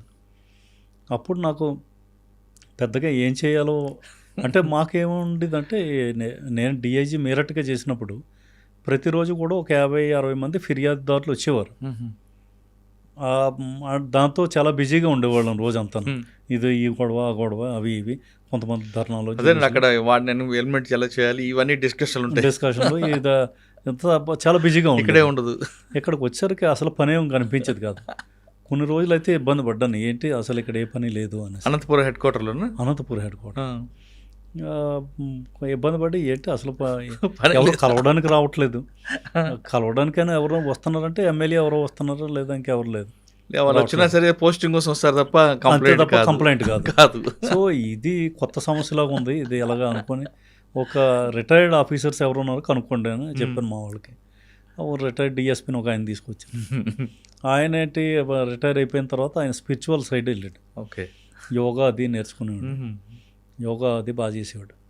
సరే మరి నీతో కలిసి యోగా చేస్తున్నా, ఇదే పని పెట్టుకుందాం, అట్లీస్ట్ బాడీ నన్ను కరెక్ట్ పెడదామని ఆయనతో కలిసి రోజు యోగా చేసేవాడిని. స్పిరిచువల్ డిస్కషన్ కూడా ఆయనతో బాగా జరిగేది. ఆయన అయిపోయిన తర్వాత కొన్ని రోజులకి అనిపించింది ఏదో కొంత ఉద్యోగం అంటూ చేయాలి కదా, ఇది మరీ దారుణంగా ఉంది అనుకొని నేను అప్పుడు ఒకే పనిగా ఏమనుకున్నానంటే పోలీస్ స్టేషన్స్ అన్నీ విజిట్ చేద్దాం, అసలు ప్రతి పోలీస్ స్టేషన్కి ఏం సమస్యలు ఉన్నాయో దాన్ని అన్నింటినీ కూడా డాక్యుమెంటేషన్ చేద్దాం అనేసి నేను బయలుదేరి రోజుకి 2-3 పోలీస్ స్టేషన్లు విజిట్ చేయటం. ప్రతి పోలీస్ స్టేషన్లో కూడా ఈ సీజ్డ్ వెహికల్స్ అయ్యి ఉంటాయి. మనకి రకరకాల యాక్ట్లో మేము సీజ్ చేసిన ఉంటాం. ఈ సీజ్డ్ వెహికల్స్ అన్నీ కూడా పోలీస్ స్టేషన్లో పడి ఉన్నాయి. అక్కడ ఎస్ఐని అడిగితే వాడికి ఏమీ తెలిసేది కాదు. వీటిని ఎలా డిస్పోజ్ చేయాలంటే వాడికి ఏమి దాని మీద అవగాహన లేదు. ఈవెన్ సిఐలకు కూడా అవగాహన ఉండేది కాదు. సో మొత్తం నా అనంతపూరు, చిత్తూరు, తిరుపతి ఈ 3 జిల్లాల నుంచి కూడా డేటా అంతా కలెక్ట్ చేసి వాటి మీద నేను బాగా ఇంతవరకు గవర్నమెంట్ సర్క్యులర్స్ ఏమొచ్చాయి, డీజీపీ సర్క్యులర్స్ ఏమొచ్చాయి, దీని మీద హైకోర్టు ఆర్డర్స్, సుప్రీంకోర్టు ఆర్డర్స్ ఇవన్నీ తీసుకొని ఒక డాక్యుమెంటేషన్ చేయడం ప్రారంభించాను. ఈ తర్వాత ఒక టౌన్ పోలీస్ స్టేషన్ని సిఐని పిలిపించి రోజు టౌన్ పోలీస్ స్టేషన్కి వెళ్ళడం, ఈ వెహికల్స్ని డిస్పోజ్ గురించి వాడికి ప్రొసీజర్ అది చెప్పడం, వాడి చేత కొన్ని చేయించడం. ఈ డాక్యుమెంటేషన్ పనిలో ఉండి అప్పుడు ఏం జరిగిందంటే ఈ కొన్ని వెహికల్స్ వీళ్ళు ఏ కేసు లేకుండానే పోలీస్ స్టేషన్లో నిలబెట్టారు. దాని మీద ఏ కేసు రాయలేదు, రికార్డే లేదు దాని మీద. దీన్ని ఏం చేద్దాం సార్ అన్నాడు. ఇది కొత్త సమస్య. రికార్డు ఉన్నదానికైతే ఏదో రూల్ ప్రొసీజర్ చెప్పుకుంటాం, లేని దానికి ఏం చెప్తాం. సరే ఇది అలా కాదమ్మా, దీని గురించి కూడా నేను చెప్తాను విను, దీని గురించి సరే మొత్తం రిపోర్ట్ తయారు చేయి, ఈ engine number, chassis number, owner ఎవరో ఏటి అన్నీ తయారు చేయి. ఆ ఓనర్ నెంబర్ నీకు దొరికి కనెక్ట్ అయితే ఓనర్తో మాట్లాడి వాడికి ఏ కేసు ఏటో లేదంటే ఏదో చేసుకొని వాడికి రిలీజ్ చేసేయి. అలా కాని పక్షంలో మనం ఏం చేద్దామంటే ఈ రిపోర్ట్ తయారు చేసి మనం జ్యుడిషియల్ మేజిస్ట్రేట్కి ఇద్దాం, నిర్ణయం ఆయన తీసుకొని ఇద్దాం. బాబు మీకు మా పోలీస్ స్టేషన్లో ఇలాగ అన్రికార్డెడ్ వెహికల్స్ కూడా ఉన్నాయి, వీటిని ఏం చేయాలో చెప్పండి అని. ఆ విధంగా తీసుకెళ్ళి జ్యుడిషియల్ మేజిస్ట్రేట్ ముందు పెడితే, సార్ ఇది ఏ లా ప్రకారం నేను దీన్ని డిస్పోజ్ చేయాలి అని కొన్ని క్వశ్చన్లు రైజ్ చేశాను. ఏమో సార్ మా సిఐ, ఏమో సార్ మా డిఐజీ గారు పట్టుపట్టారు, మీరే ఏదో చేయాలి సార్ అని. అప్పుడు ఆ మేజిస్ట్రేట్ నా దగ్గరికి వచ్చాడు. సార్ మీ దగ్గర కాఫీ తాగడానికి వస్తాను సార్ అంటే సాయంత్రం వచ్చాడు. ఇద్దరం కూర్చొని మాట్లాడుతున్నప్పుడు ఆయన ఈ ప్రస్తావన తీసుకొచ్చాడు. సార్ మీరు ఏదో చెప్తున్నారట, ఆయన నా వెంట పడ్డాడు, ఎలాగా సార్ అని. అప్పుడు నేను సుప్రీంకోర్టు జడ్జిమెంట్ ఆయనకి చూపించి ఈ జడ్జిమెంట్ ప్రకారంగా దీన్ని మీరు డిస్పోజ్ చేయడాన్ని మీరు ఇవ్వచ్చు, మీ దగ్గర ఆ మాత్రం పవర్స్ ఉన్నాయి, అదే అలాగే ఇవ్వండి, ఇస్తే మాకు క్లియర్ అయిపోతే ఇటువంటి ఎన్ని ఉన్నాయి అన్నీ కూడా మేము క్లియర్ చేసుకుంటాం అని చెప్తే మొత్తాన్ని కన్విన్స్ అయ్యి ఈ పాస్డ్ అని ఆర్డర్. సో ఆ ఆర్డర్ను కూడా నా బుక్లో పెట్టి మొత్తం అన్ని పోలీస్ స్టేషన్కి ఒక బుక్ని తయారు చేసి డిస్పోజల్ ఆఫ్ సీజ్డ్ వెహికల్స్ అని పెట్టేసి మొత్తం అన్ని పోలీస్ స్టేషన్కి పంపించాను. సో ఆ విధంగా వెహికల్స్ ఏవైతే ఉన్నాయో అన్నిటిని కూడా మా వాళ్ళు చాలా వరకు ప్రొసీజర్ ప్రకారంగా డిస్పోజ్ చేశారు. సో ఈ విధమైన క్రియేటివ్ వర్కౌట్ క్రియేట్ చేసుకొని అదేవిధంగా మొత్తం ఈ మెన్కి అగెనిస్ట్గా ఓఆర్లు అని ఉంటాయి, ఓఆర్ అంటాం కదా, డిపార్ట్మెంటల్ ఎంక్వైరీస్. సో దానికి ఎలా డిపార్ట్మెంటల్ ఎంక్వైరీ చేయాలో మా డిఎస్పీలు చాలామంది తెలియదు. చాలామంది డిఎస్పీలను వారానికి ఒకసారి పిలిచేవాడిని, నీ దగ్గర ఓఈలు పెండింగ్ ఉన్నాయి, ఎందుకు పెండింగ్ ఉన్నాయి, ఏంటి కారణం, నువ్వు ఏం చేసావు, ఎంతవరకు చేసావు, అది ఒక్కొక్కటి డీటెయిలింగ్లోకి వెళ్ళి చూసేవాడిని. చూస్తే వాళ్ళకి అప్పుడు నాకు అర్థమైంది, వీడికి అసలు దీన్ని ఎలా ముందుకెళ్ళాలో వీడికి తెలియక వీడికి దీన్ని అట్టు పెట్టుకొని ఉన్నాడు అనేసి ఒక చిన్న పాకెట్ డైరీ కూడా తయారు చేశాను, డిస్పోజల్ ఆఫ్ ఓఈస్ అనేసి. సో ఈ మన రచనా వ్యాసంగాన్ని ఈ రకంగా వాళ్ళ కోసం ఉపయోగించాను. అంటే ఓఈకి ఒక రూపం ఇచ్చారు, ఇచ్చాను, క్లియర్ అయిపోయి ఉంటాయి. క్లియర్. సాధారణంగా ఓఈలు పెండింగ్ ఎందుకు ఉంటాయండి సార్? అంటే మీరు కాదు కానీ వేరే వాళ్ళ ఆఫీసర్లు డబ్బుల కోసం పక్కన పెండింగ్ పెడతారు.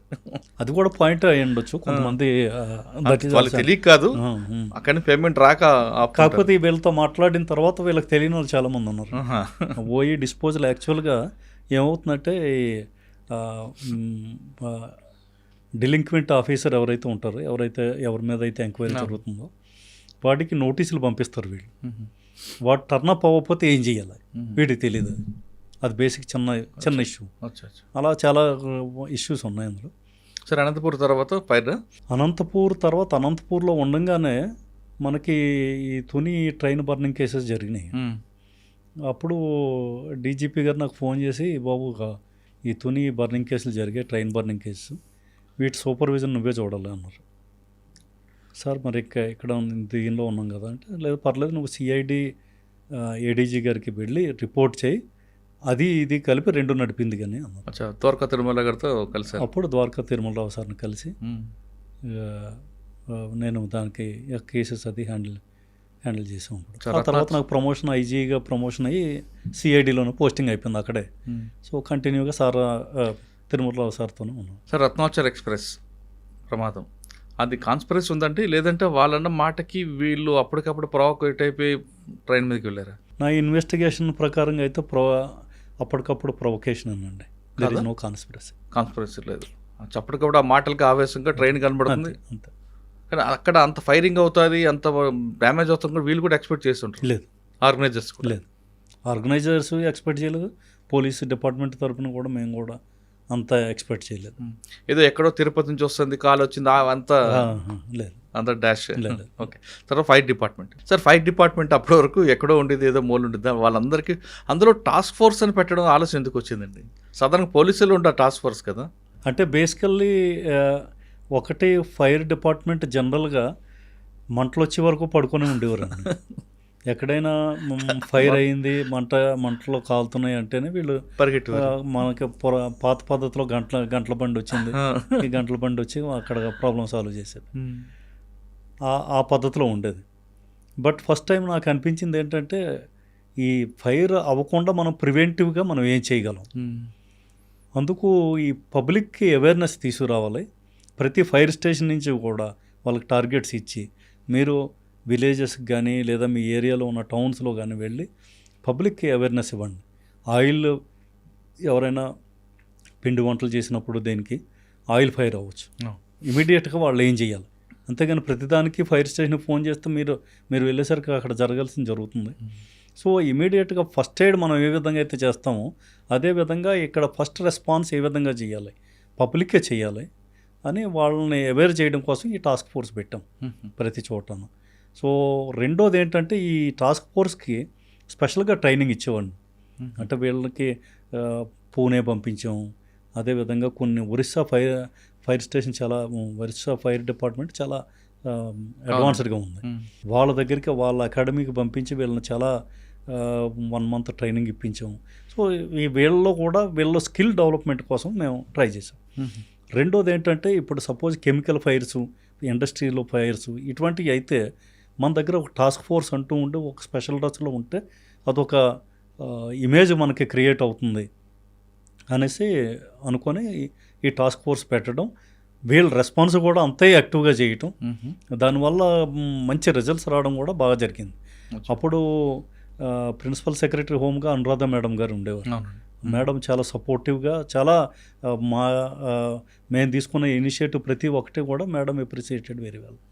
సో దాంతో మనకి గవర్నమెంట్ తరఫున కూడా ఫుల్ సపోర్ట్ ఉండేది.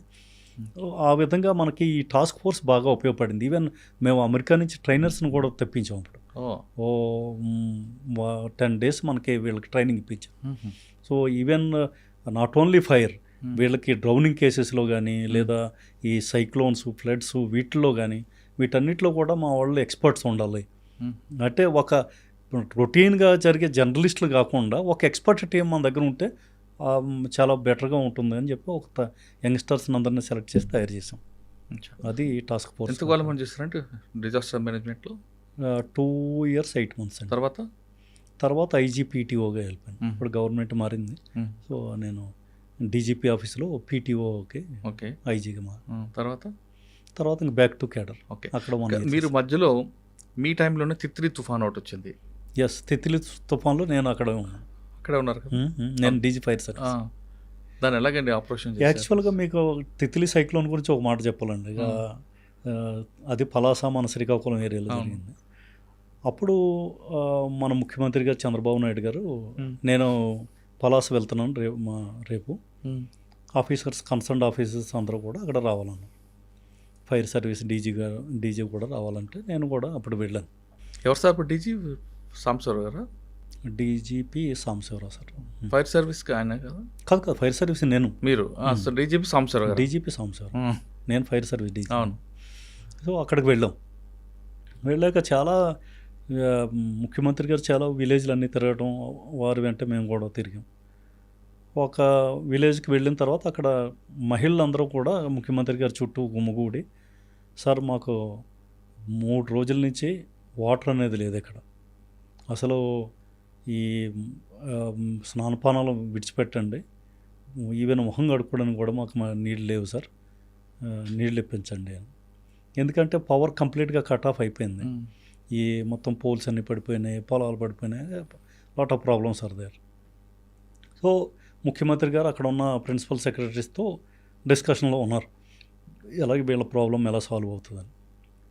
ఇప్పుడున్న రాజమౌళి గారు మా యూపీ క్యాడర్ కాబట్టి అప్పుడు కూడా ఆయనే ఉండేవారు ముఖ్యమంత్రితో. సో నేను రాజమౌళిని పక్కకు పిలిచి, మీరు నాకు పర్మిషన్ ఇస్తే నా దగ్గర ఒక ఐడియా ఉంది అన్నాను. అరే చెప్పండి సార్, దీని గురించి వర్రీ అవుతున్నారు అనేసి ఆయన ముఖ్యమంత్రి గారు చెప్పారు. సత్యనారాయణ ఏదో చెప్తాడు సార్ మీకు అనేసి. చెప్పమ్మా సత్యనారాయణ. సార్ మీరు పర్మిషన్ ఇస్తే ఇంటింటికి కూడా వాటర్ సప్లై నేను తీసుకుంటాను సార్ బాధ్యత అన్న. నువ్వు ఎలా చేస్తావు, ఫైర్ సర్వీస్ వాళ్ళు మీరు ఎలా చేస్తారు? సార్ నా దగ్గర ఫైర్ టెండర్స్ ఉన్నాయి సార్, మేము వాటర్గా ఈ పాండ్స్ నుంచి వాటర్ దీన్ని ఫిల్ చేసి డోర్ టు డోర్ మేము సప్లై చేస్తాం, ప్రతి విలేజ్కి మేము సప్లై చేస్తాం అనేసి అంటే, అరే వండర్ఫుల్ ఐడియా, ఇంకా ఇంతకుమించి ఇంకేముంది, ఇప్పటివరకు దీని గురించి బొరబాదుకుంటున్నాను అనేసి వెంటనే పర్మిషన్ ఇచ్చారు. అప్పుడు నేను ఏం చేశానంటే శ్రీకాకుళం, విజయనగరం ఈ ఫైర్ టెండర్స్ని విడిచిపెట్టి మిగతా జిల్లాల్లో ఉన్న ఫైర్ టెండర్స్ ఆ రోజు రాత్రికి కల్లా మొత్తానికి ఒక 68 ఫైర్ టెండర్స్ రిపోర్ట్ చేసి వాటిని వెంటనే దానికి ఒక టీము ఇన్ఛార్జ్ అన్నీ పెట్టి ఫటాఫట్ మొత్తం విలేజెస్ ఎన్ని ఉన్నాయో అన్నిటినీ వీటి మధ్యన డివైడ్ చేసి ఇక continue round the clock supply అది పెట్టాం. అంటే ఏ వాటర్ అండి ఇది? బోర్ వాటరా? బోర్ వాటర్ కాదు, మనకి చెరువు వాటర్ ఇది ఉంటాయి కదా మామూలుగా అంటే రెగ్యులర్ వాడుకోవడానికి, తాగడానికి కాదు. తాగడం మరబెట్టి తాగుకోవడం, మరి ఇంకా వేరే ఆప్షన్ లేదు కదా వాళ్ళకి, తాగడానికి ఎక్కడ లేదు. బోర్ వాటర్ కానీ చెరువుల వాటర్ అన్నీ కూడా వాటర్ ఇంకా అన్నీ ఇంకా మాకు దగ్గర మనకు చాలా ఉంటాయండి. చాలా వాటర్ ఉంటుంది కదా. ఆ వాటర్ మేము జనరల్గా ఫైర్ వాళ్ళం వాటర్ ఫిల్ చేసుకుంటాం కదా సేమ్ అలాగే. సో బాగా సప్లై చేసాం. ఏ విలేజ్కి ఎన్ని వాటర్ సప్లై చేసాం ఏంటి అన్నది అంతా కంప్యూటర్ రికార్డ్ మెయింటైన్ చేసాం. సో అది కంప్లీట్గా సక్సెస్ అయిపోయింది. సీఎం గారు ఏమన్నారు? చాలా అప్రిషియేట్ చేశారు. 10 days ఫుల్గా చేసామండి. ఆ తర్వాత ప్రతిరోజు రాత్రి 10 గంటలకు మీటింగ్ జరిగేది పలాసలో ముఖ్యమంత్రి గారు. అప్పుడు సమస్య, రైతులంతా కూడా ముఖ్యమంత్రి గారి ముందు సమస్య పెట్టారు. ఈ చెట్లు పొలాల్లో పడిపోయినాయి సార్, వీటిని మేము క్లియర్ చేయాలంటే మాకు లక్షల్లో ఖర్చు అవుద్ది, మేము అసలే ఈ వరదల వల్ల మేము నష్టపోయి ఉన్నాం, మరి ఈ చెట్లు క్లియర్ చేయడానికి కూడా మేము ఖర్చు పెట్టుకోవాలంటే కష్టం సార్ అని. ముఖ్యమంత్రి గారు వెంటనే స్పందించి, లేదు ఈ బాధ్యత మేము తీసుకుంటాం, మీరు దాని గురించి వర్రీ అవ్వకండి అనేసి ఆ రోజు మీటింగ్లో అది డిస్కషన్. ఈ చెట్లను ఎలా క్లియర్ చేయాలి, ఒక్కొక్క సెక్రటరీ ఒక్కొక్క ఐడియాస్ ఇవి అవి ఇస్తుంటే వెంటనే డీజీ ఫైర్ సర్వీస్ ఏదన్నా ఐడియా ఇస్తే ఇవ్వండి అంటే నేను, సార్ క్లియర్ అయితే మేము చేయగలం సార్, మాకు క్లియర్ చేయడానికి కావాల్సిన సంసాధనాలు మా దగ్గర లేవు. అంటే ఏం కావాలి నీకు అన్నారు. సార్ మాకు పవర్ కట్టర్స్ అవి ఇవి కావాలి సార్, ఆ పవర్ కట్టర్స్ ఉంటే మేము కట్ చేసి తీసేవచ్చు. అంటే నీ దగ్గర మరి నీ ఫైర్ మ్యాన్ ఈ పని చేయగలరా అన్న. చేయగలరా సార్, మా వాళ్ళు ఎక్స్పర్ట్సే, ట్రైనింగ్ ఇప్పించాం సార్ వీళ్ళందరికీ. అయితే మరి నీకేంటి ఈ రిసోర్సెస్ కావాలంటే ఏం చేయాలి అంటే, ఏం లేదు సార్, అది కొనుక్కుంటే మనకి ఇమీడియట్గా అయిపోతుంది సార్ అని. వెంటనే ముఖ్యమంత్రి గారు అన్నారు, ప్రిన్సిపల్ సెక్రటరీ చెప్పారు, సార్ డీజీ ఫైర్ సర్వీస్కి ఒక 5 crores ఇవ్వండి, కొనుక్కొని దాన్ని చేస్తారని. మళ్ళీ నేను నిలబడి సెల్యూట్ చేసి, సార్ మీరు డబ్బులు మీరు ఇవ్వగలరు, ప్రొసీజర్కి ఒక 2 months పడుతుంది సార్ ఇది అవ్వడానికి, దీనికి ఒక టెండర్ ప్రొసీజర్ ఇవన్నీ పడాలి, ఇప్పుడు ఈలోగా వీళ్ళు రైతులు అలా గొడవ అయిపోతుంది సార్ ఇది అంటే, నీ పాయింట్ కరెక్ట్, మరి దీనికి ఏంటి మార్గం ఏంటి. వెంటనే ప్రిన్సిపల్ సెక్రటరీ అన్నారు, లేదు సార్ మనం డిజాస్టర్ మేనేజ్మెంట్లో ఇమీడియట్గా వితౌట్ టెండర్ ప్రాసెస్ మనం డిజాస్టర్లో మనకు పర్మిషన్ ఉంది, గవర్నమెంట్ కెన్ డూ అని. అయితే మనమే చేసేద్దాం. గవర్నమెంట్ పర్చేజ్ చేసి మాకు అంత ఈ పవర్ సోర్స్లు అన్నీ ఇచ్చారు. ఆ తర్వాత మేము అక్కడే ఉండి 1 month ఉండి మొత్తం అన్ని క్లియర్ చేసి ఫుల్ రిపోర్ట్ ఇచ్చాం సార్, మొత్తం ఆల్ ట్రీస్ మొత్తం అన్ని క్లియర్ చేసాం. తర్వాత ఇక్కడికి వచ్చారు, తర్వాత మీరు మళ్ళీ యూపీకి వెళ్తాం. యూపీలో ఎక్కడ సార్ మళ్ళీ నెక్స్ట్? తర్వాత ఐజీ చిత్రకూట్ రేంజ్ అండి. ఈ చిత్రకూట్ రేంజ్ అనేది మీకు తెలిసి ఉంటుంది, రాముడు వనవాసం. సో రాముడు వనవాసంలో 12 సంవత్సరాలు గడిపింది అక్కడే. సో ఈ చిత్రకూట్లోనే అక్కడ నేను ఐజీగా చేశాను. సో అది అయిన తర్వాత ఐజీ వారణాసికి చేశాను. ఆ తర్వాత ఇంకా ఈ ప్రమోషన్ వచ్చి అడిషనల్ డీజీపీ సిఐడి అయ్యాను. సిఐడి తర్వాత మళ్ళీ ఈ ట్రాఫిక్ ఇచ్చాను. సార్ ఐజీ వారణాసిలో మీకు ఏం మెమరబుల్ ఉందా? మెమరబుల్ అంటే ఐజీ అనేసరికి కొద్దిగా సూపర్వైజరీ పోస్ట్ అండి. ఛాలెంజెస్ అన్నీ కూడా ఎస్పీస్కే ఉంటాయి ఎక్కువ. మా టైంలో అగ్నివీర్ ఇన్సిడెంట్స్ బాగా జరిగాయి. అగ్నివీర్ కోసం గొడవలు పడడం, జనాలు ఏవో టైర్లు అగి పెట్టడాలు ఇవన్నీ జరిగేవి, వాటిని హ్యాండిల్ చేసాం. బట్ ప్రజెంట్ అయితే ట్రాఫిక్స్ ఏడీజీ ట్రాఫిక్ మొత్తం యూపీ ట్రాఫిక్ డిపార్ట్మెంట్కి I'm head, I'm chief. Sir traffic అనగా మనం ఫస్ట్ అనుకున్నాం 3 E's, ఒకటి ఎన్ఫోర్స్మెంట్, ఇంజనీరింగ్, ఎడ్యుకేషన్. ఈ 3 Eలో దేనికి ఎక్కువ ప్రయారిటీ ఇస్తారు? యూపీలో ప్రజెంట్ బాగా ట్రాఫిక్ సెన్సిటివ్ ఏరియా ఎన్ని బ్లాక్ స్పాట్స్ ఉన్న ఏరియాలో మీరు ఐడెంటిఫై చేశారు, వాటి మీద ఎలా రీసెర్చ్ చేస్తుంది? ఎందుకంటే వెహికల్స్ పెరుగుతున్నాయి, స్పేస్ తగ్గుతుంది. అవునండి, ఇది కరెక్టే మీరు అన్నది. మేము ఈ 5 యూపీలో ఎక్కువ ట్రాఫిక్ ఉన్న ఏరియా ఏదండి, జామ్స్ ట్రాఫిక్ జామ్ అయితే అంటే అర్బన్ ఏరియాస్లో ట్రాఫిక్ జామ్స్ ఎక్కువ ఉంటాయి, లైక్ నోయిడా, గాజియాబాద్, సో ఈ టైపు, లేదా బనారస్. ఈ అర్బన్ ఏరియాస్లో మీకు నేచురల్గా ట్రాఫిక్ జామ్స్ ఉంటాయి. మాకు మెయిన్ ఛాలెంజ్ ఏంటంటే యాక్సిడెంట్స్, ఇది మన రోడ్ యాక్సిడెంట్స్ని తగ్గించడం కోసం మేము ట్రై చేస్తున్నాం మ్యాక్సిమం.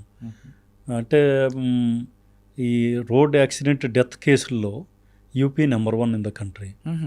సో ఈ డెత్స్ని తగ్గించడం కోసం అంటే నా ఫైటింగ్లు మర్డర్ కన్నా అదే ఎక్కువ ఉంటుందా? ఎక్కువ 4 times ఎంత ఉంటుంది పెర్ మంత్ ప్రయాణం అండి? పెరానం 25,000 డెత్స్. బాబా ఏంటి మన యమునా హైవే వాటి మీద? అన్నిటి మీద అండి, అన్ని నేషనల్ హైవేస్, మామూలు హైవేస్, మొత్తానికి యాక్సిడెంట్ డెత్స్ ఆర్ మోర్. అందులో బైకర్స్ చాలా ఎక్కువ, 55% ఈ బైకర్సే. సో అది ఆ యాక్సిడెంటల్ డెత్స్ని తగ్గించడం కోసం మా ముఖ్యమంత్రి గారు మాకు టార్గెట్స్ అప్ చెప్పారు. సో మేము దాని మీద వర్క్ చేస్తున్నాం యాక్చువల్గా. అది చాలా ఎక్కువ ప్రయారిటీ మాది. దాంట్లో మేము చాలా ఎన్ఫోర్స్మెంటు, తర్వాత దీంట్లో ఒక ఇన్నోవేటివ్ స్కీమ్ ఇప్పుడు నా టైంలో నేను స్టార్ట్ చేశాను. ఏం చేసామంటే ఏ వెహికల్కి అయితే 3 లేదా 3 కన్నా ఎక్కువ చలాన్లు అవుతాయో ట్రాఫిక్ వైలేషన్స్, వాటికి సంబంధించి ఒక కేస్ హిస్టరీ తయారు చేయమన్నాను, హిస్టరీ షీట్ లాగా వెహికల్కి. సో వాటినంతా లిస్ట్ తయారు చేసి మేము దాన్ని వాళ్ళ డ్రైవింగ్ లైసెన్స్ క్యాన్సిలేషన్కి, అలాగే వెహికల్ రిజిస్ట్రేషన్ క్యాన్సిలేషన్కి, వీటన్నిటికీ రిపోర్ట్స్ మేము ఆర్టీఓకి పంపిస్తున్నాం, ట్రాన్స్పోర్ట్ డిపార్ట్మెంట్కి. So far we have sent 980 cancellation reports. 980 driving licence registration okay కలిపి. సో వీటిని పర్సూ చేసి అవి క్యాన్సిల్ చేపిస్తాం. సో ఇదొకటి టాప్ ప్రయారిటీలో పెట్టుకున్నాం, ఈ ఎన్ఫోర్స్మెంట్ చాలా స్ట్రిక్ట్గా చేద్దాం అనేసి. అదేవిధంగా మేము ఏం చేస్తున్నాం అంటే ఈ యాక్సిడెంట్ కేసులు ఏమైతే అయినాయో 5 deaths ఆర్ మోర్, ఆ కేసులన్నింటినీ హెడ్ క్వార్టర్ వరకు తీసుకొని నా అండర్లోనే ఒక కమిటీ పెట్టాను, ఇన్వెస్టిగేషన్ సూపర్వైజరీ కమిటీ. దాంట్లో మేము ఏం చేస్తున్నాం అంటే ఈ యాక్సిడెంట్ డెత్స్ అయిన ఆ ఇన్వెస్టిగేటింగ్ ఆఫీసర్స్తో డైరెక్ట్గా మాట్లాడి ఈ వెహికల్ ఓనర్ని కూడా దీనిలో ఇంప్లికేట్ చేస్తున్నాం. మంచి పని చేస్తున్నారు. ఎలాగూ అంటే సపోజ్ ఆ పర్టికులర్ వెహికల్కి ఇదివరకు మనకి 5 చలాన్లు అయ్యాయి, 6 చలాన్లు అయ్యాయి, లేదా ఫిట్నెస్ లేదు, అది లేదు, ఇది లేదని చలాన్లు అవుతాయి. ఇన్ని చలాన్లు అయినా కూడా ఈడు ధీమాగా చేసి మళ్ళీ యాక్సిడెంట్ చేసేయడం అంటే దట్ మీన్స్ జో వికారియస్ లైబిలిటీ అంటారు మనం లీగల్ లాంగ్వేజ్లో.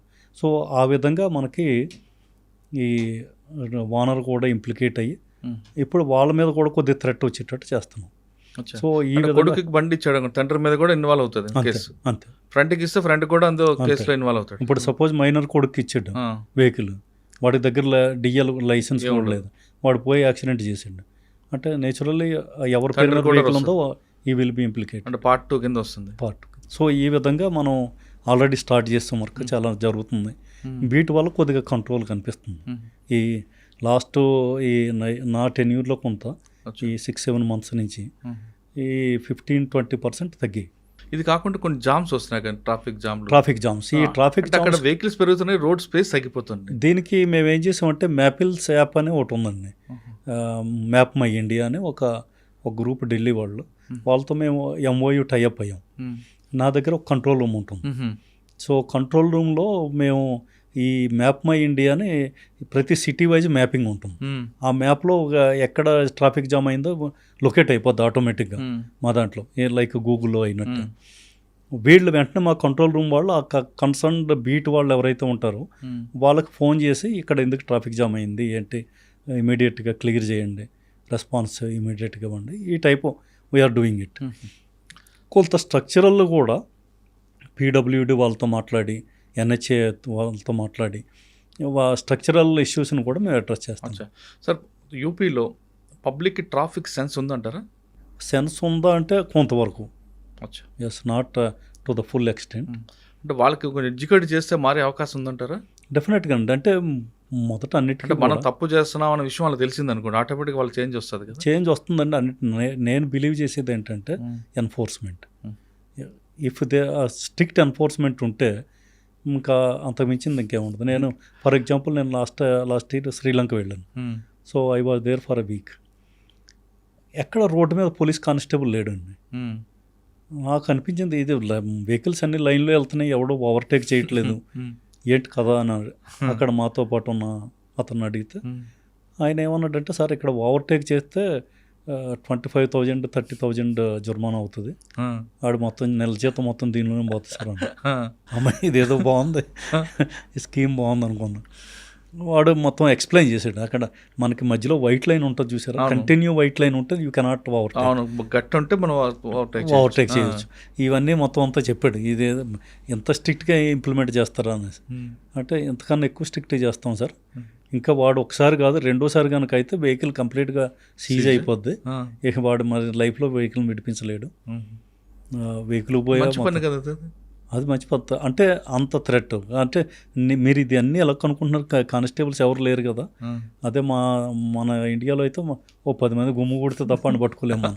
సో ఈ విధంగా అంటే సార్ ప్రతి చోట సీసీ కెమెరాలు పెట్టాము. సీసీ కెమెరాల నుంచి కంట్రోల్ రూమ్ వాళ్ళు అబ్జర్వ్ చేస్తారు. సో ఎవడైనా వైలేట్ చేస్తే ఇమీడియట్గా వాడు నెక్స్ట్ స్టేషన్లో పట్టుకుంటాం. ఇదేదో బాగున్నాను. అంటే నేను అనేది ఏంటంటే ఇంత టెక్నాలజీ యూజ్ చేసుకొని పోలీస్ అంత విజిబుల్గా కనపడకపోయినా కూడా కొద్దిగా బిహైండ్ ది కర్టెన్ ఉండి ఎన్ఫోర్స్మెంట్ స్ట్రిక్ట్ చేస్తే మొత్తం అందరూ లైన్లోకి వచ్చేస్తారు. అంటే ఎన్ఫోర్స్మెంట్ చేస్తే వాళ్ళకి భయం ఉంటుంది, బండి చేసాం బండి ఫ్రీజ్ అయిపోద్ది. ఇప్పుడు మెయిన్ ప్రాబ్లం ఏంటంటే మాకు ట్రాఫిక్లో ఎన్ఫోర్స్మెంట్ అండి. ఎందుకంటే మేము చలాన్ చేస్తాం. ఇప్పుడు కాంటాక్ట్లెస్ చలాన్ సిస్టమ్ అని పెట్టాం.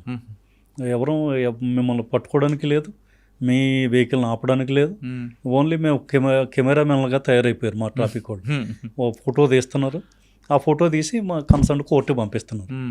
సో కోర్టు ఏం చేస్తుందంటే లోక్ అదాలత్ పెట్టి, వాళ్ళు ఎప్పుడో 6 నెలల తర్వాత ఒకసారి లోక్ అదాలత్ పెట్టి మేము 2000 చలాన్ కడితే 200లోనే దానికి మాఫీ చేసి చేసేస్తున్నారు. సో వీళ్ళ వల్ల ఈ వైలేటర్స్కి భయం లేకుండా అయిపోయింది. ఈ కోర్టు ద్వారా మాఫీ చేసే ప్రోగ్రామ్ చాలా ఎక్కువైపోయింది. Okay. So because of that enforcement మనకి చాలా వీక్ అయిపోయింది. దాన్ని మరి మీరు సర్దిస్తున్నారా? మనం కోర్టులు మన వల్ల సర్దిస్తాం. గవర్నమెంట్కి చెప్తే గవర్నమెంట్ చేస్తారు. గవర్నమెంట్ కూడా పెద్దగా అందులో ఇంటర్ఫియర్ అవ్వలేకపోతుంది. వాళ్ళకి ఓట్ బ్యాంక్ వాళ్ళకి ఉంటుంది అనుకోండి, కానీ మీ సీఎం గారు ఇప్పుడు చాలా అగ్రెసివ్గా ఉంటారు. బట్ ఈ పర్టికులర్ మ్యాటర్ కోర్ట్స్ నుంచి రిలేటెడ్ కాబట్టి మేమే ఒక దారి కనిపెట్టి ఈ 3 చలాన్లు దానికన్నా ఎక్కువ ఉన్న వాళ్ళని వాళ్ళ driving licence cancellation, RC registration cancellation, అది ఇదని పెట్టి కొంత we're taking them action. Sir, పోలీసింగ్తో పాటు మీకు మరో ప్రవృత్తి ఉంది, బుక్స్ రాయడం. మీరు రాశారు బెనారస్ బుక్. దానికి కారణం ఏంటంటే మీరు గతంలో వారణాసి ఐజీకి పనిచేస్తున్నప్పుడు దాని మీద మీరు ఫోకస్ చేశారా? నేను వారణాసిలో ఐజీగా పనిచేసినప్పుడే ఈ పుస్తకం రాయడం మొదలుపెట్టాను. ఓకే. యాక్చువల్గా ఈ బహుముఖ బనారస్ అనే ఈ పుస్తకం ఒక నా చేత శివుడు రాయిపించేడేమో అనిపిస్తుంది అప్పుడప్పుడు. ఎందుకంటే నాకు ఒక పెద్ద సమస్య ఎదురయ్యి ఆ సమస్య నుంచి నేను బయటకు వచ్చే, ఆ సమస్య నుంచి బయటకు రావటం అంతా కూడా ఒక కల్లా జరిగిపోయింది నాకు. సమస్య అదే డీటెయిల్ అండి. సో దాంట్లో అయిపోయినప్పుడు ఆ సమస్య బుక్లో ఉందా? లేదు. అది అయిపోయాక ఆ తర్వాత రాత్రి పడుకున్నప్పుడు కల్లో శివుడు నాకు కనిపించి, నువ్వు నాకేమి గిఫ్ట్ ఇస్తున్నావు, దీనికి రిటర్న్గా నువ్వేమి ఇవ్వట్లేదు అని అడుగుతున్నట్టు అనిపించేది. అది నాకు కొంత ఒక 1 వీక్ 10 డేస్ వరకు ఆ టైపు డ్రీమ్ నన్ను వెంటాడేది. సో అప్పుడు నాకు అనిపించింది ఏదో చెయ్యాలి అనేసి. ఏం చేయగలను, నా చేతిలో ఉన్నది ఓన్లీ ఒకటే, అది పుస్తకాలు రాయడం.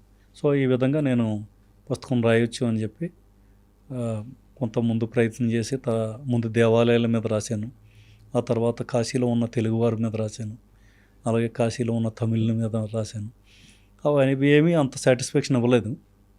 ఫైనల్గా ఒకరోజు అనుకోకుండా ఒక ఇన్సిడెంట్ జరగడం, అదే ఈ మసాన్ హోలీ అని ఉంటుంది, శవాలతో హోలీ.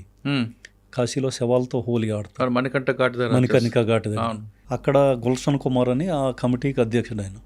ఒకరోజు నా ఆఫీస్కి వచ్చి సార్ హోలీకి మిమ్మల్ని గెస్ట్గా పిలుస్తున్నాను రండి సార్ అంటే వెళ్ళినప్పుడు అప్పుడు వాళ్ళు ఈ బూడిదంతా కూడా శవాల మీద ఉన్న బూడిదంతా రాయడం, వాళ్ళ పుర్రెలన్నీ మెడలో కట్టుకుంటే హోలీ ఆడడం. అప్పుడు ఆ గుల్షన్ కుమార్ నుంచి తెలుసుకున్నాను ఏంటి మసాన్ హోలీ అంటే. ఆయన దాని పౌరాణిక చరిత్ర అంతా కూడా చెప్పడం ఇవన్నీ జరిగింది. సో దాన్ని డీటెయిల్గా ఒక వ్యాసంగా రాసి అప్పుడు అనిపించింది ఇటువంటిది ఏదో ఉంది, కాశీని ప్రపంచ పటంలో ఒక యూనిక్ సిటీ కింద నిలబెట్టేది, అద్వితీయమైన నగరంగా దీన్ని నిలబెట్టేది ఏంటి అన్నదాన్ని వెతకాలి అనుకున్నాను. అలాంటి ఒక్కొక్కటి వెతుక్కుంటా ఆయనే చూపించినట్టు అనిపిస్తుంది. లేకపోతే ఇంత మ్యాటర్ కలెక్షన్ ఇంత ఇది చాలా ఈజీ కాదు. అచ్చా. సో అవన్నీ డీటెయిల్గా ఎందుకు రాశారండి వాళ్ళు హోలీ ఎందుకు చేస్తారు అలాగా? అంటే యాక్చువల్గా మనకి పార్వతీ పరమేశ్వర్లు పెళ్ళయిన తర్వాత పార్వతీదేవిని అత్తవారింటికి దేబెడతారు, ఊరేగింపుగా వస్తారు. అది ఎక్కడంటే విశ్వనాథుడి గుడి ఉంది కదా, ఆ గుడి ప్రాంగణంలో అది అత్తవారిల్లు. అక్కడికి వచ్చేసరికి ఆ రోజు మొత్తం ఆనందంతో, అంటే అమ్మవారు అక్కడికి వచ్చారు కాబట్టి ఆనందంతో మొత్తం అంతా గుజియాలు స్వీట్లు తినడం, రంగులతో ఆడుకోవడం, అది మెయిన్ హోలీ. అది ఆ హోలీ జరుగుతున్న టైంలో శివుడు మాత్రం చాలా బాధాకరంగా ఉంటాడు. ఏంటి ఎంతమంది మనం అంతా హ్యాపీగా ఉన్నాం, ఈయనేంటి ఇంత సారోఫుల్ స్టేట్లో ఉన్నాడు ఏంటి కదా అని పార్వతీదేవి శివుడిని అడుగుతారు. స్వామి ఏంటి మీ బాధకు కారణం ఏంటి, అక్కడంతా పండుగ చేసుకుంటున్నారు, తాగి వాళ్ళు తాగుతున్నారు, తిరుగుతున్నారు ఏంటి? ఇది సరే మనం దేవతలమి దేవగంధర్వులు అంతా కలిసి మనం ఎంజాయ్ చేస్తున్నాం, ఫకీర్లు పేదవాళ్ళు అనాథలు ఈ బిచ్చగాళ్ళు ఈ యోగులు సాధువులు ఇటువంటి వాళ్ళంతా వాళ్ళు ఏం చేస్తున్నారు ఈరోజు అని తెలుసుకుని నాకు బాధ అనిపించింది. మనమే హోలీ చేసుకుంటే సరిపోద్దా, ఇటువంటి పేదవాళ్ళతో మనం వాళ్ళతో మనం ఏం చేస్తున్నాం, లేదా ఈ బైరాగులు సాధువులతో మనం ఏం గడుపుతున్నాం అనేసి నాకు ఒక బాధ కలిగింది అంటాడు. స్వామి మీరేం బాధపడకండి, ఈరోజు మీరు హ్యాపీగా గడపండి, రేపు రాబోయే మంగళవారం మనం వాళ్ళ మధ్యకే వెళ్ళి వాళ్ళతోనే కలిసి వాళ్ళు ఎలా బ్రతుకుతున్నారో అలాగే మనం హోలీ ఆడదాం అని అనేసరికి శివుడు సంతోషించి ఆ రోజు హోలీ పూర్తి చేసుకొని నెక్స్ట్ మంగళవారం ఇద్దరు కలిసి మణికర్ణికా ఘాట్కి వెళ్తారు. అక్కడ వీళ్ళంతా శవాల మధ్య ఉంటారు కదా, ఈ యోగులు ఈ అఘోరాలు వీళ్ళంతా అక్కడికి అది ఉండేది. సో వాళ్ళ మధ్యన వెళ్ళి వాళ్ళలాగే వీళ్ళు బూడిద పూసుకొని వాళ్ళలాగే అన్నీ చేసి అలాగే పుర్రెలు అన్నీ వేసుకొని వాళ్ళలాగే అక్కడే అన్నీ తిని సో ఆ విధంగా హోలీ ఆడతారు. అదే మసాన్ హోలీ. సో అప్పటి నుంచి ఇది ఒక పరంపరగా ప్రతి సంవత్సరం హోలీ అయిన తర్వాత మంగళవారం దీన్ని పాల్గొన మంగళవారం అంటారు. ఆ రోజు ఇది జరుపుతూ ఉంటారు. ఇటువంటి పురాణ కథలు అన్నీ కూడా బుక్లు ఉన్నాయంటారా? ఉంది సార్. అక్కడ శివుడికి మణికర్ణ ఘాట్ నుంచి వచ్చిన ఆ వాసనే కావాలి అంటారా, నిజమేనది? అంటే అండి ఎలా, ఇప్పుడు మణికంఠ ఘాట్ దగ్గర సవాల్ కాలుస్తారు కదా, ఆ కాల్చిన వాసన శివుడికి వస్తేనే ప్రీతి అని అంటారు అని అంటారండి. అదొక ఇది ఉంది యాక్చువల్గా. దానికి ఒక పౌరాణిక ఒక కథ ఒకటి ఉంది, అది కూడా ఈ పుస్తకంలో మెన్షన్ చేయడం జరిగింది. అంటే ఏ విధంగా శివుడు మోక్షానికి వరం ఇచ్చాడు. అప్పుడు విష్ణుదేవ్ అక్కడ విష్ణుకూప్ అని ఒకటి ఉంటుంది మణికర్ణిక ఘాట్ పక్కనే. ఈ విష్ణుకూప్లో విష్ణుదేవుడు తపస్సు చేస్తాడు 50,000 సంవత్సరాలు. ఈ 50,000 సంవత్సరాల తపస్సులో ఈ చెవుల నుంచి ముక్కుల నుంచి అన్నిటి నుంచి కూడా అగ్ని పొగలు వచ్చేస్తూ ఉంటాయి. సో అది చూసి పార్వతీ పరమేశ్వర్లు అక్కడికి వచ్చి ఆయన శాంతించమని వరం కోరుకోమంటారు. అప్పుడే దాంట్లో ఈమె పార్వతీదేవి తాలూకా రింగ్ అందులో పడిపోతుంది, చెవి రింగ్. అందుకని మణికర్ణిక అయింది అది. మణికర్ణిక, కర్ణం కర్ణిక అంటే చెవి, మణి అంటే రింగ్. సో మణికర్ణిక ఘాట్ అయింది. సో అది అక్కడ పడిపోవడం, దానికి సరే వరం ఇస్తాడు. ఆ వరంలో భాగం ఇవన్నీ. ఒకటి కాశీలో ఉన్న వాళ్ళకి మోక్షం రావటం. సార్ ఈ బుక్లో మరి భైరవుడి గురించి మర్చిపోయారండి. భైరవుడు కాదండి, ఇందులో బుక్లో యాక్చువల్గా అఘోరాల గురించి రాశాను నేను. తిరుపతి కాశీ వచ్చిన ఖచ్చితంగా కాలభైరవుడు సందర్శించాలంటారు. కాలభైరవుడు గురించి మెన్షన్ ఉంటుంది తప్ప కాలభైరవుడు అంటే కాశీలో పనిష్మెంట్ ఇచ్చేవాడు. అయితే ఇందులో ప్రత్యేకంగా దేవుళ్ళ గురించి ఆధ్యాత్మికత గురించి ఈ పుస్తకం రాయలేదు. ఈ పుస్తకం ఏంటంటే కాశీలో ఉన్న సంస్కృతి, కాశీ తాలూకా అటువంటి పరంపరలు ఏమున్నాయి అంటే కాశీలో సాహిత్యకారులు, కాశీలో సంగీతం, అంటే కబీర్ చౌరా అని ఒక వీధి ఉంది. ఆ వీధిలో ప్రతి ఇంట్లో ఒక పద్మశ్రీ పద్మభూషణ్ ఉంటాడు. సో దాన్ని కాశీలో పద్మాల వీధి అని రాశాను. సో ఈ బుక్ కేవలం తెలుగులో రాశారా, హిందీలో కూడా ఉంది? దీన్ని ఇప్పుడు ఇంగ్లీష్లో కూడా నేను చేశానండి. ఎందుకంటే మీకు వారణాసికి మీకు కావాల్సిన వ్యక్తి అక్కడే ఉన్నారు కదా, కరెక్ట్ ప్రైమ్ మినిస్టర్ గారు. అవును.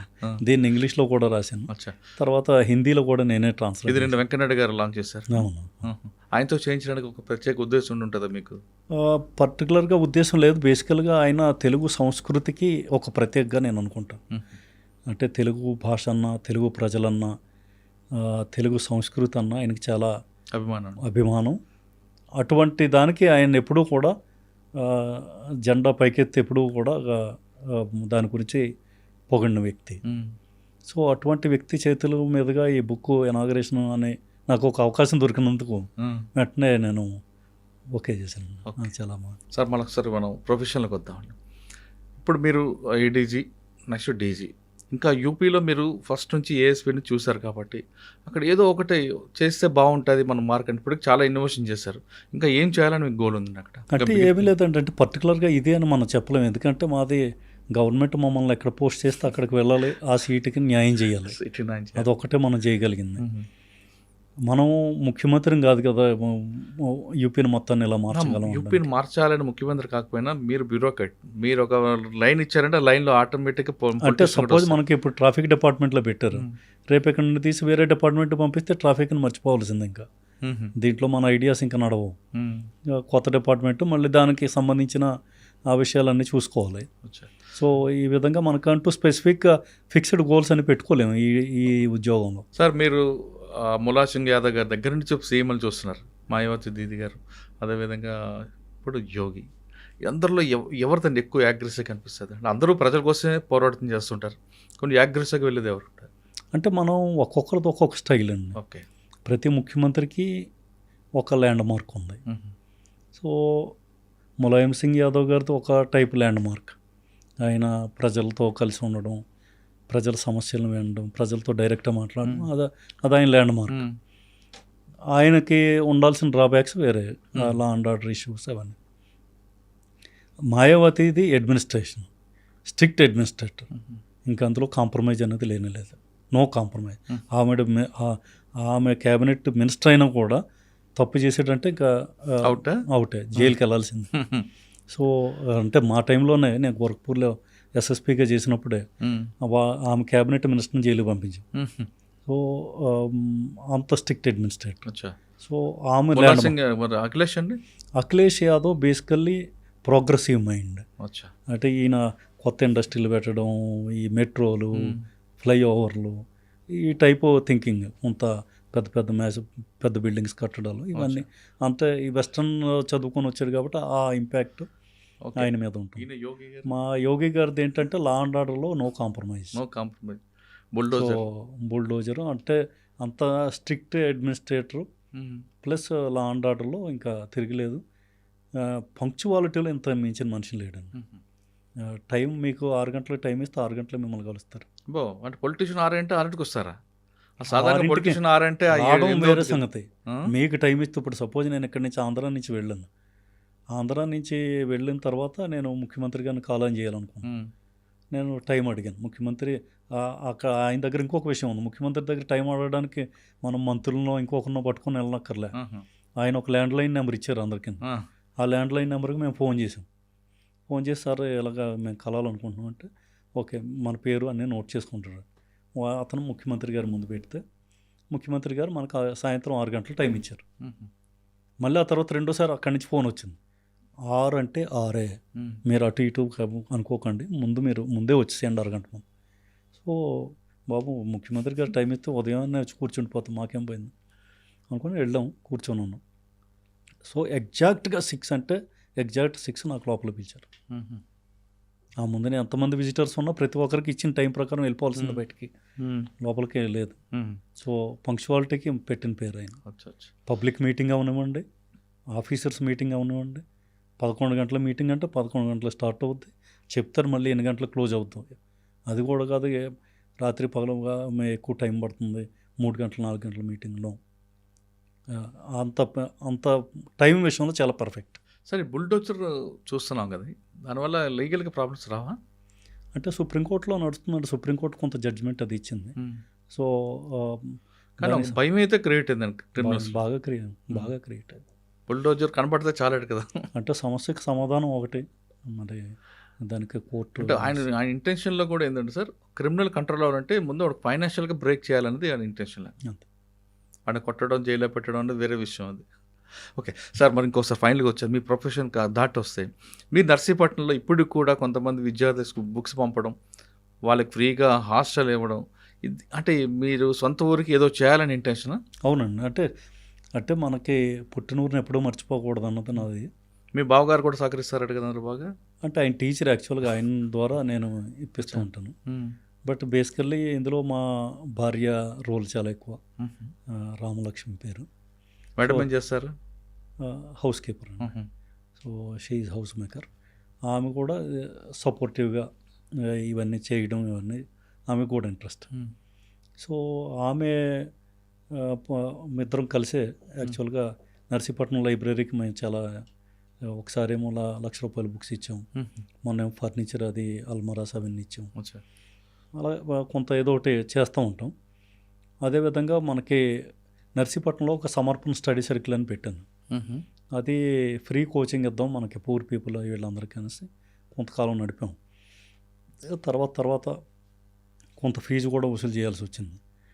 వాళ్ళు సీరియస్గా తీసుకోవట్లేదు ఫ్రీ అనేసరికి కొంత ఫీజు పెట్టి మొత్తానికి దాన్ని బాగా రన్ చేసాం. దాంట్లో చాలామంది టీచర్లు సెలెక్ట్ అయ్యారు, కొంతమంది సిఆర్పిఎఫ్కి, బ్యాంక్స్కి, వీటికి సెలెక్ట్ అయ్యారు. కరోనా టైంలో ప్రాబ్లం వచ్చింది, ఎవరు రాలేదు, మొత్తానికి ప్రాబ్లం వచ్చింది. సో దాన్ని క్లోజ్ చేయాల్సి వచ్చింది. సో ఈ విధంగా కొంత సర్వీస్ మైండ్ అయితే ఉంది. దాంతో ఇంకా అవేర్నెస్ ప్రోగ్రామ్స్ కూడా చాలా కండక్ట్ చేసామండి. మొన్న ఈవెన్ వైజాగ్లో కూడా మనకి 5,000 మంది స్టూడెంట్స్ తోటి ఒక ప్రోగ్రాం పెట్టాం. అలాగే చాలా చోట్ల కాలేజీల్లో వీటిలోనూ స్టూడెంట్ అవేర్నెస్. సార్ ఫైనల్గా చెప్పండి, కింద స్థాయి నుంచి ఈ స్థాయికి వచ్చారు మీరు, ఒక డిపార్ట్మెంట్లోకి మీ డిపార్ట్మెంట్లో రావాలంటే పోలీస్ డిపార్ట్మెంట్ రావాల్సిన వాళ్ళు ఈ స్థాయి నుంచి రావాలా, లేదు వాళ్ళు ఏదో బాగా బ్యాక్గ్రౌండ్ ఉండి రావాలా, లేదు ఖచ్చితంగా చేయాలి, గోల్ రీచ్ అవ్వాలి, మన సర్వీస్ మోటోలో రావాలనుకున్న వాళ్ళు ఈ డిపార్ట్మెంట్ రావాలా? అంటే దీనికి బేసికల్లీ అన్నిటికన్నా మన ఇంటెన్షన్స్ క్లియర్గా ఉండాలండి. అంటే మన మనసు ఎంత క్లియర్గా ఉంటే మనం అంత ఎత్తి ఎదగలం. అది పోలీస్ డిపార్ట్మెంట్ కానివ్వండి, పొలిటికల్ డిపార్ట్మెంట్ కానివ్వండి. సో మనం ఎంతవరకు నిస్వార్థ భావంతోనో, లేదంటే మ్యాక్సిమం మనం దేనికోసం వచ్చామో ఆ పని అయితే పూర్తి చేయాలి కదా. సో ఆ ఇంటెన్షన్తో ఎవరైతే చేస్తామో సో వాళ్ళకే అవకాశం కూడా దొరుకుతుంది. వాళ్ళకి అవకాశాలు వెతుక్కుంటూనే వస్తాయి. కేవలం డబ్బుతోనో మరో దాంతోనో దీన్ని కొనుక్కునే ప్రయత్నం అయితే చేయలేము. కె. సత్యనారాయణ గారు, ఈయన చరిత్ర మొత్తం చూస్తే ఈయన కెరియర్కి ఒక అపజయం తర్వాత విజయాల బాటి నడిపించింది. సాధారణంగా ఇంటర్మీడియట్లో కానీ 10th క్లాస్ ఫెయిల్ అయిపోతే ఇక నా జీవితం క్లోజ్ అని భావిస్తున్న ఈ తరంలో, ఈ కాలంలో ఆయన ఇంటర్మీడియట్ ఫెయిల్ అయిన, బాటనీలో ఫెయిల్ అయినా మరొకసారి ముందుకు వెళ్ళి ఎక్కడా వెనుదిరిగి చూడకుండా సివిల్ సాధించారు. సివిల్ సాధించడమే కాకుండా వేరే రాష్ట్రానికి వెళ్ళి ఒక మంచి ఆఫీసర్గా పేరు తెచ్చుకున్నారు. కేవలం అందరికీ హానెస్ట్ ఆఫీసర్ కె. సత్యనారాయణ గారు అనుకుంటారు, కానీ యూపీలో అవుట్ స్టాండింగ్ ఆఫీసర్ అంటారు. అంటే ఏ డిపార్ట్మెంట్లోకి వెళ్ళినా ఎక్కడ పనిచేస్తే అక్కడ తన మార్క్ ఖచ్చితంగా కనిపిస్తుంది. ఒక తెలుగు వ్యక్తి ఉత్తరప్రదేశ్ రాష్ట్రంలో వెళ్ళి మంచి పేరు తెచ్చుకున్నారంటే అది ఆయనకే కాదు, తెలుగువారిగా, సాటి తెలుగువారిగా మనందరూ కూడా గర్వకారంగా భావిద్దాం. ఇది కె. సత్యనారాయణ గారితో ఎక్స్క్లూజివ్ ఇంటర్వ్యూ. వచ్చే వారం మరో గెస్ట్తో మళ్ళీ కలుద్దాం. అంతవరకు నమస్తే. Thank you sir, thank you very much అండి. థ్యాంక్ యూ సో మచ్ అండి మురళీధర్ గారు. Thank you. ఇంకా మీ ఇద్దరు మాట్లాడారు కానీ మీకు టైం సరిపోదని నేను విడిచిపెట్టాల్సి వస్తుంది. లేదు, మళ్ళీ మాట్లాడదాం. రైట్ సార్, థ్యాంక్ యూ అండి. iDreams, this Police Diaries is something very, very valuable towards that. I must really appreciate Murali, your insights. iDreams founder and CEO చిన్న వాసుదేవ్ రెడ్డి గారితో మురళీధర్ క్రైమ్ స్టోరీస్ చాలా ఫేమస్ అయిపోయినావు.